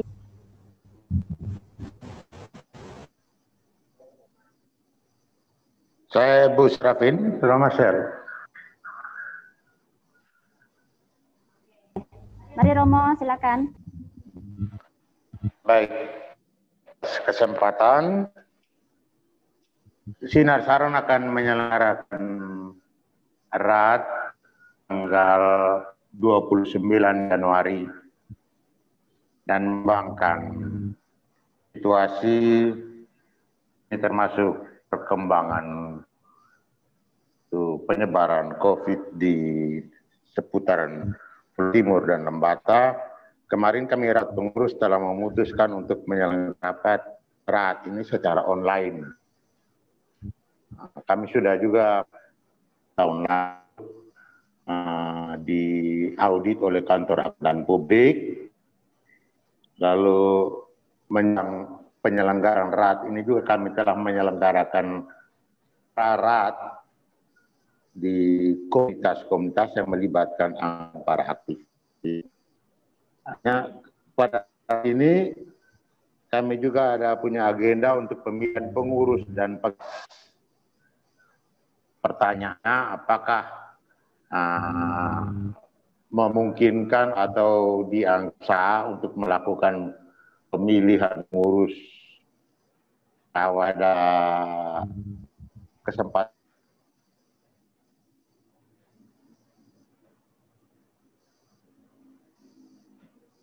Kami bukan anggota di 3T, masing-masing melaksanakan pilihan. Dan pada hari yang sama difasilitasi oleh panitia suksesi, sudah kami bentuk pula dan sudah berproses termasuk menyaring calon-calonnya. Itu pertanyaan pertama. Lalu pertanyaan terkait dengan kebijakan Puskop Kalimantan. Jadi apakah karena Sinar Saron menyelenggarakan juga ada pemilihan pengurus ini, walaupun online, apakah kami mendapat kepastian kehadiran di utusan BKCU ada di Larantuka ataukah di kehadirannya secara katakan virtual juga online. Begitu saja pertanyaan saya. Terima kasih. Yang kedua itu mungkin dijawab oleh Pak Edi itu mewakili. Edi dulu jawabnya. Terima kasih Romo. Pak Edi boleh jawab duluan yang kedua dan selanjutnya Pak Resmi dan atau Pak Gusti bisa menjawab. Juga bisa ditambahkan oleh Pak. Hai, terima kasih. Sementara ini pengurus belum memutuskan apakah akan ada yang dikirim ke Larantuka.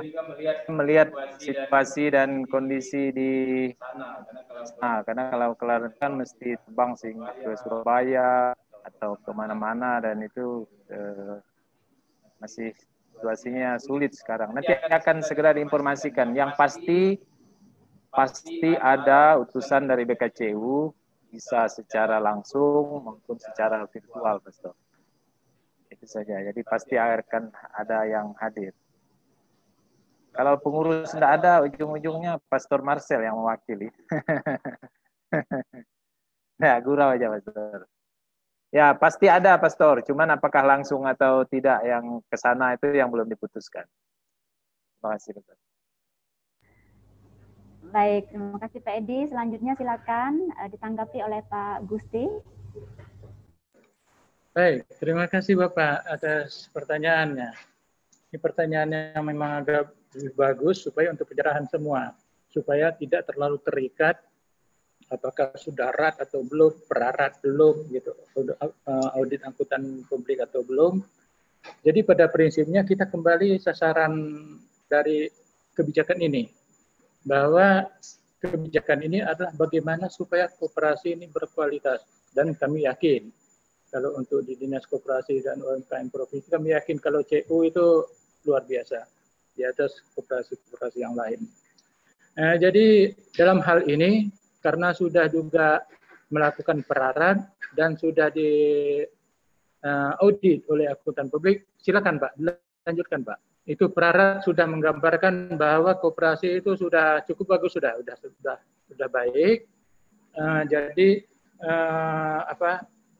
proses administrasi organisasi sudah dilakukan. Pemirsa, tidak ada masalah Pak, lanjutkan saja. Dan itu kami rasa sah, tidak ada masalah itu. Apalagi sekarang dengan situasi dan kondisi sekarang COVID-19 ini, dan wilayah Bapak juga ya lumayan juga mungkin masalahnya dan jangkauannya. Jadi kami rasa tidak ada masalah, silakan dilanjutkan untuk dilaksanakan berat secara online. Terima kasih demikian. Bagaimana Romo Marcel, apakah cukup menjawab jawaban dari Pak Gusti terkait dengan RAT online dan juga pemilihan pengurus dan pengawas? Terima kasih Ibu Seragin dan Pak Bapak.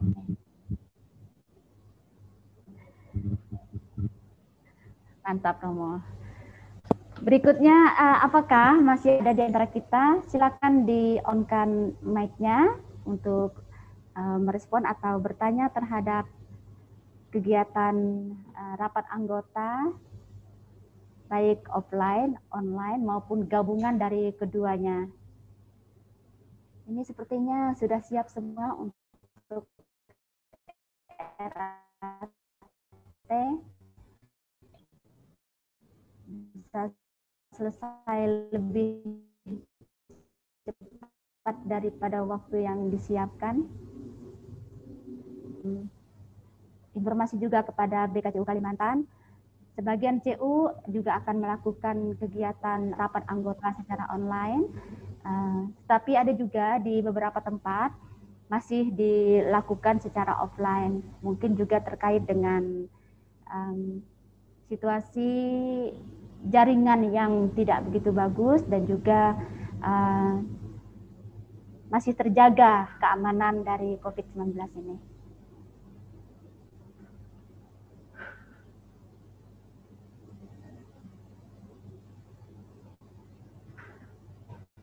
Pas, sepertinya tidak ada. Kami persilakan Pak Erwin jika ingin menambahkan hal-hal terkait dengan RAT online. Tidak. Oke. Katanya cukup pas. Romo Bapak Ibu sekalian, Pak Ustadz, Buder, ada suster enggak di sini ya? Kalau tidak ada, berarti kita sudah sampai di penghujung acara. Tetapi mungkin dari Pak Resmi Guno dan juga Pak Gusti masih ada hal yang perlu disampaikan kepada kita terkait hal-hal baik itu teknis maupun peraturan yang harus kita lakukan. Silakan Pak Resmi.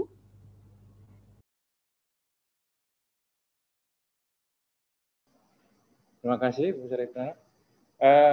Dari saya mungkin sekali lagi memang kepada Bapak Ibu pengurus dan pengurus koperasi, kita memang memahami bahwa kondisi saat ini dan dari tahun sebelumnya tidak memungkinkan kita melaksanakan rapat anggota seperti biasa.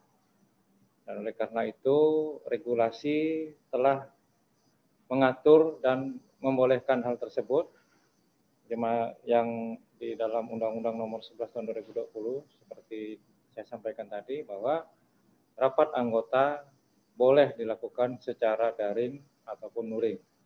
Walaupun memang sebelumnya di dalam Peraturan Menteri Nomor 19 Tahun 2015 sudah mengatur hal tersebut. Tetapi yang menjadi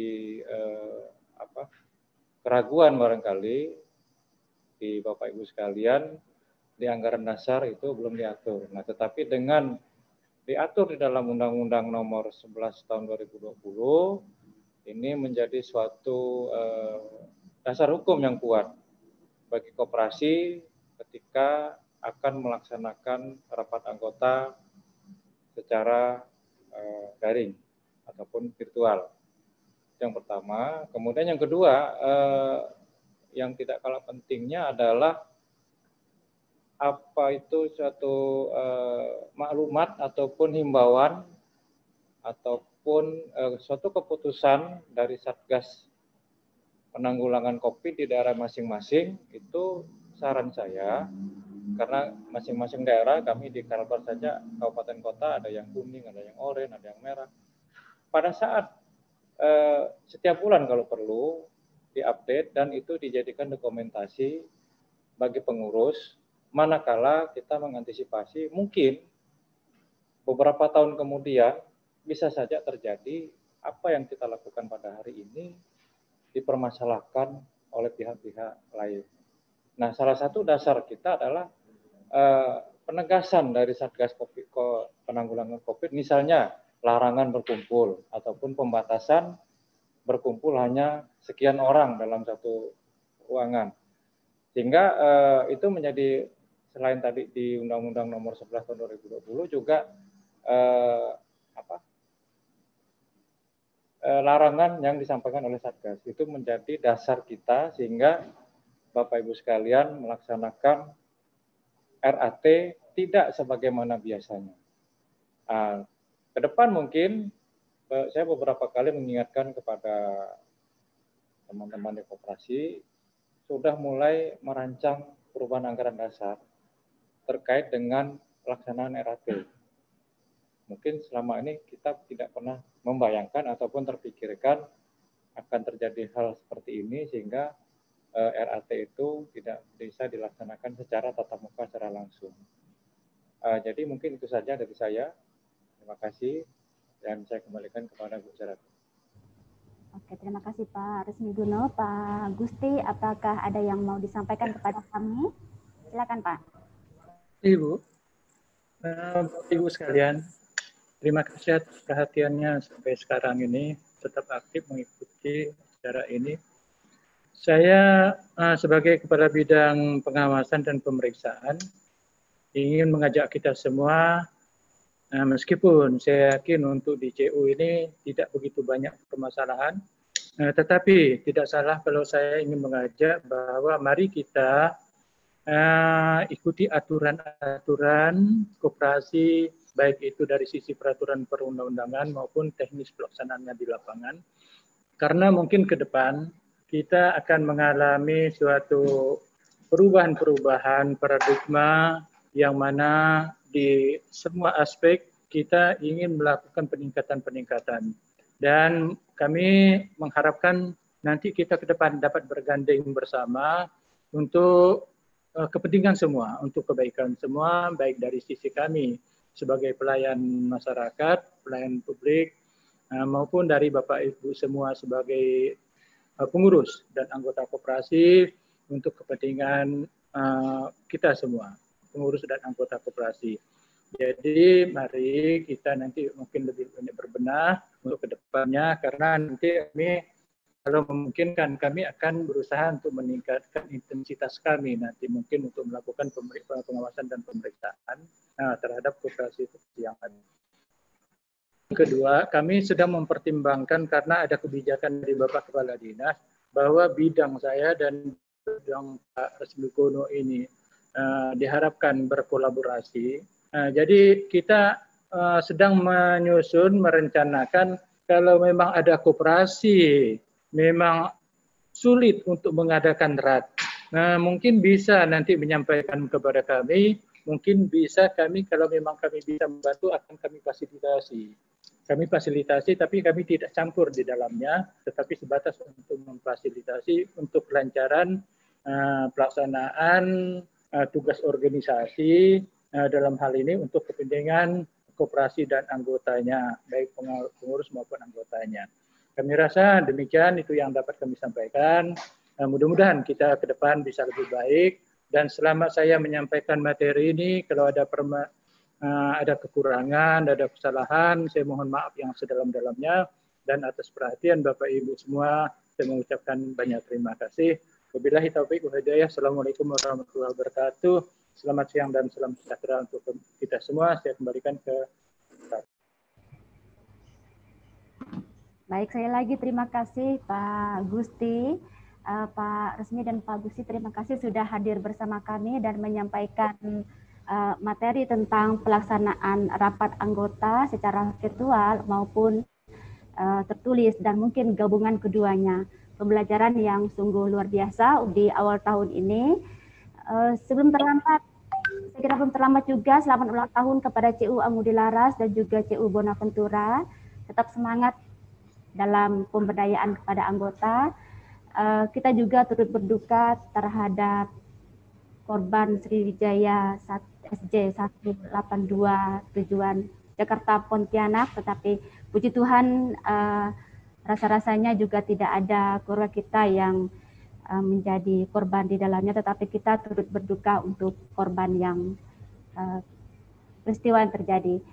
Berikutnya terima kasih kepada kita semua, Romo Bapak Ibu dari seluruh Nusantara, dari Sulawesi, Toraja, Sumba, Flores, Atambua, Jawa, Semarang juga, Surabaya, teman-teman dari Sumatera juga, dan CUD Kalbar. Saya kira kita semua hadir bersama mendengarkan materi pada hari ini. Dan berikutnya penutupan dari Ketua Popdit BKCU Kalimantan untuk menutup pertemuan kita ini dengan resmi dan sekaligus menyampaikan beberapa hal terkait pelaksanaan rapat anggota tahunan. Pak Edi, disilakan. Oke, terima kasih Bu. Assalamualaikum warahmatullahi wabarakatuh. Salam damai untuk kita semua. Para pengurus, pimpinan manajemen, dan beberapa pengawas saya lihat dari CU-CU, anggota Puskobdit BKCU Kalimantan. Terima kasih mengawali tahun buku 2021 ini, kita bisa melaksanakan kegiatan webinar tentang pelaksanaan RAT secara virtual. Meskipun sebenarnya di gerakan kita ini tahun buku 2019 yang lalu sudah ada beberapa CU yang melaksanakannya. Tapi tahun ini akan menjadi lebih banyak karena memang situasi pandemi yang masih belum ada kepastian kapan mereda. Terima kasih kepada Pak Resmi dan Pak Gusti dan tim dari Dinas Koperasi Provinsi Kalimantan Barat yang telah studi membagikan informasi tentang bagaimana legalitas pelaksanaan RAT secara virtual, supaya Bapak Ibu kita semua tidak ragu-ragu kalau memang lembaganya memutuskan untuk melaksanakan RAT secara virtual. Jadi jangan ragu-ragu bahwa ini legal, sah. Nah, saya ingin sampaikan beberapa hal penting terkait dengan RAT ini. Yang pertama, meskipun tadi ada beberapa pertanyaan, mungkin keraguan-raguan di kita, meskipun di anggaran dasar, anggaran rumah tangga, MO, dan belum ada di keputusan pengurus pun tentang pelaksanaan RAT secara virtual di CU kita, tetapi sesuai dengan Peraturan Menteri Koperasi nomor 9 tahun 2018 tentang penyelenggaraan pembinaan koperasi, ada pasal 77 ayat 5, nanti Bapak Ibu silakan cek, itu RAT diperkenankan melalui media elektronik. Jadi secara virtual itu sah, legal saja, karena undang-undang peraturan lebih tinggi dibanding MO di lembaga kita misalnya. Lalu tinggal di lembaganya pengurus mungkin kalau belum sempat merevisi MO, membuat keputusan pengurus tentang pelaksanaan RAT secara virtual tersebut. Jadi secara legal di lembaganya sudah ada dibuat dengan SK pengurus. Sambil dalam tahun-tahun ini merevisi ART-nya, karena mau tidak mau mungkin ke depan juga akan ada lagi RAT-RAT secara virtual, secara elektronik di CU kita masing-masing. Nah, dalam pelaksanaan RAT sendiri ada dua bagian penting. Yang pertama persiapan, pastikan jauh-jauh hari sudah diumumkan akan ada RAT secara virtual. Lalu pastikan konfirmasi kehadiran peserta. Kalau peserta sudah pasti hadir, baru boleh dikirim LPJ, LHP, dan program kerjanya. Ketika LHP dan LPJ serta program kerja itu dikirim, disertai juga, ini yang paling penting, diminta persetujuan apakah menerima atau menolak LHP, LPJ, atau program kerja yang disampaikan pengurus dan pengawas tersebut.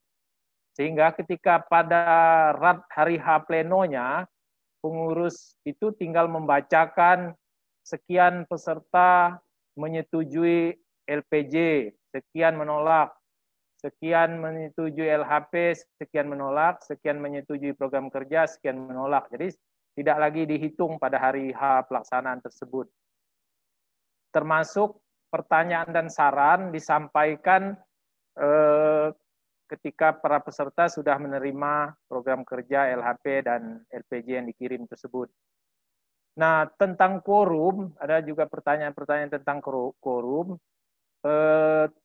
Silakan diatur di CU-nya, apakah misalnya mau mengambil 5% dari jumlah anggota di masing-masing tempat pelayanan atau kantor pelayanan, atau secara keseluruhan, atau membuat ketentuan lainnya oleh pengurus. Misalnya bisa saja begini, quorum terpenuhi adalah sekian peserta yang mendaftar, dan kemudian dibandingkan sekian peserta yang hadir pada hari H.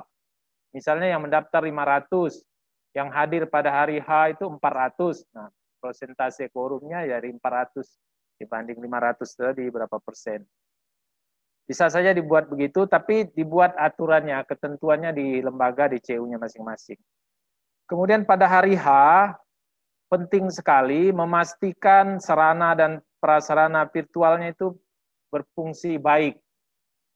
Ada sinyal yang baik, listrik yang terjamin. Kalau belum ada genset, mesti ada genset. Karena siapa tahu listrik padam, kita kelabakan kalau tidak ada genset. Laptopnya berfungsi dengan baik, LCD-nya, mikrofonnya, dan lain-lainnya berfungsi dengan baik. Kemudian, pada hari HRAT-nya, bisa saja pengurus menyampaikan secara ringkas LPJ, pengawas LHP, kemudian sekalian program kerja. Nah, kemudian menjawab pertanyaan-pertanyaan yang sudah masuk sebelum pada pelaksanaan RAT.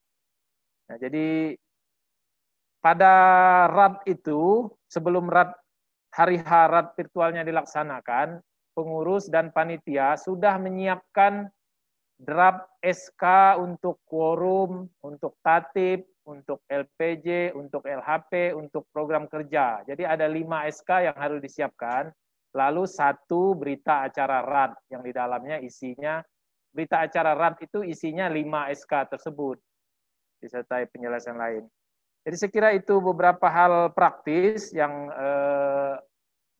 harus kita siapkan untuk pelaksanaan RAT secara virtual. Kami pengurus akan membagi CU mana yang ada pemilihan pengurus, pengawas, yang memungkinkan dihadiri oleh pengurus, kalau situasinya memungkinkan, situasi COVID di daerah masing-masing dan di Pontianak juga, atau di tempat-tempat asal pengurus. Lalu juga akan membagi kehadiran pengurus di CU-CU yang melaksanakan secara virtual.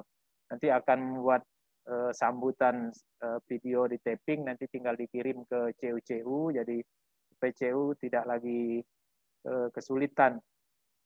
Saya kira itu beberapa hal yang dapat kami sampaikan. Silakan mempersiapkan diri, selamat menyiapkan RAT, menyusun laporan pengurus, laporan pengawas, dan program kerja yang nanti akan disampaikan kepada seluruh anggota dengan sebaik-baiknya, dan usahakan ada koordinasi, ada komunikasi yang baik antara pengurus dan pengawas, supaya, karena ini ranah publik, bisa saja orang yang bukan anggota mengikuti kita, melihat-lihat di layar laptop temannya yang RAT di kantor misalnya, Kalau tiba-tiba ada pertengkaran antara pengurus dan pengawas, sungguh sangat tidak elok. Jadi mohon dikomunikasikan, dikoordinasikan sebaik mungkin, karena kita ini menghadapi publik yang kita tidak lihat, kita tidak bisa atur. Terakhir kami mengucapkan turut berduka untuk para keluarga korban Sriwijaya 182. Kebetulan menurut Pak Gubernur Kalbar itu banyak warga Kalimantan Barat yang menjadi korbannya, jadi mudah-mudahan mereka diberi ketabahan dan ada solusi terbaik untuk para jenazah yang belum ditemukan. Selamat ulang tahun juga untuk CU Angudi Laras, Pak Pendeta dan Ibu Maria yang hadir hari ini. Selamat ulang tahun untuk CU Bonaventura. Ini Bonaventura siapa yang hadir ya? Oh, ada Pak Dharma. Pak Dharma dan kawan-kawan, semoga terus berkembang, bertumbuh, menjadi sarana pemberdayaan, meningkatkan kesejahteraan anggotanya. Salam sehat, salam semangat untuk kita semuanya. Kita salam Puskopdit BKCU Kalimantan ya, belum tadi pagi kan. Puskopdit BKCU Kalimantan, solusi cerdas terpercaya. Cerdas. Terima kasih Terpercaya. secara resmi webinar ini kami tutup dan sampai bertemu di webinar-webinar berikutnya. Assalamualaikum warahmatullahi wabarakatuh. Salam damai untuk kita semuanya. Terima kasih. Terima kasih Pak Edi Potobang yang sudah menutup secara resmi pertemuan webinar ini.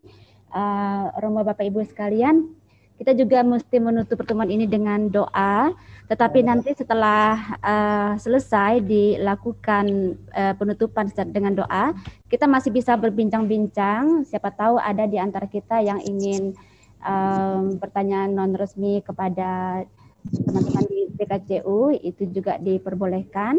Dan mohon kesediaan ini Kakak Owis dari Atambua untuk menutup pertemuan kita ini dengan doa dan kesempatan kami berikan.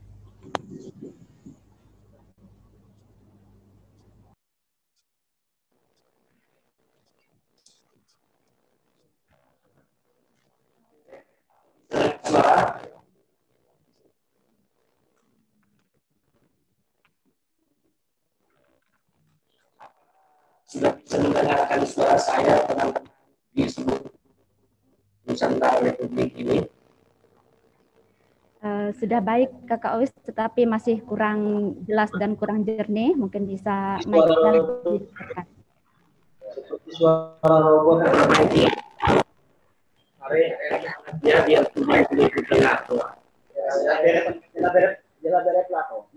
Kurang bagus, Kakak Owis. Seperti dari angkasa luar. Suaranya kurang bagus, Pak Owis. Lagi suara ini.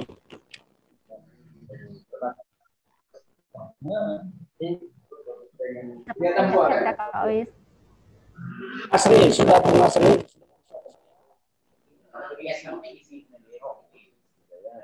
Ya, suara astronot.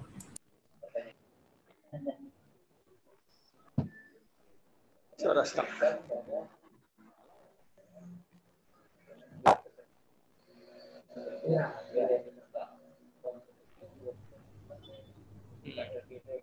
Manusia tidak dapat, tapi Tuhan dapat.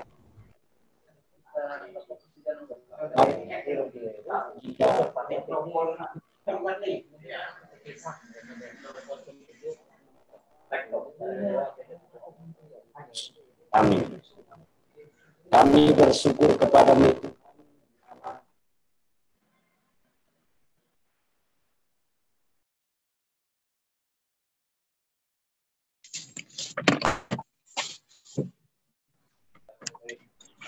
Ya.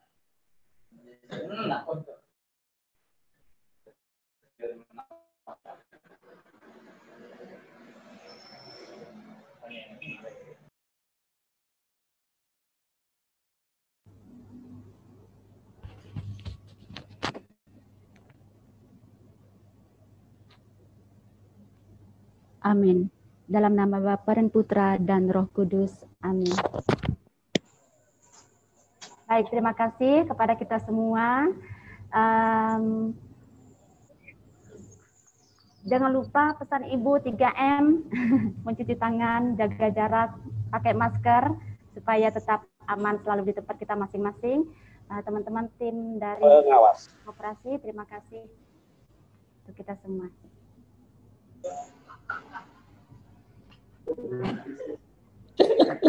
Terima kasih semuanya. Terima kasih semuanya. Sampai berjumpa.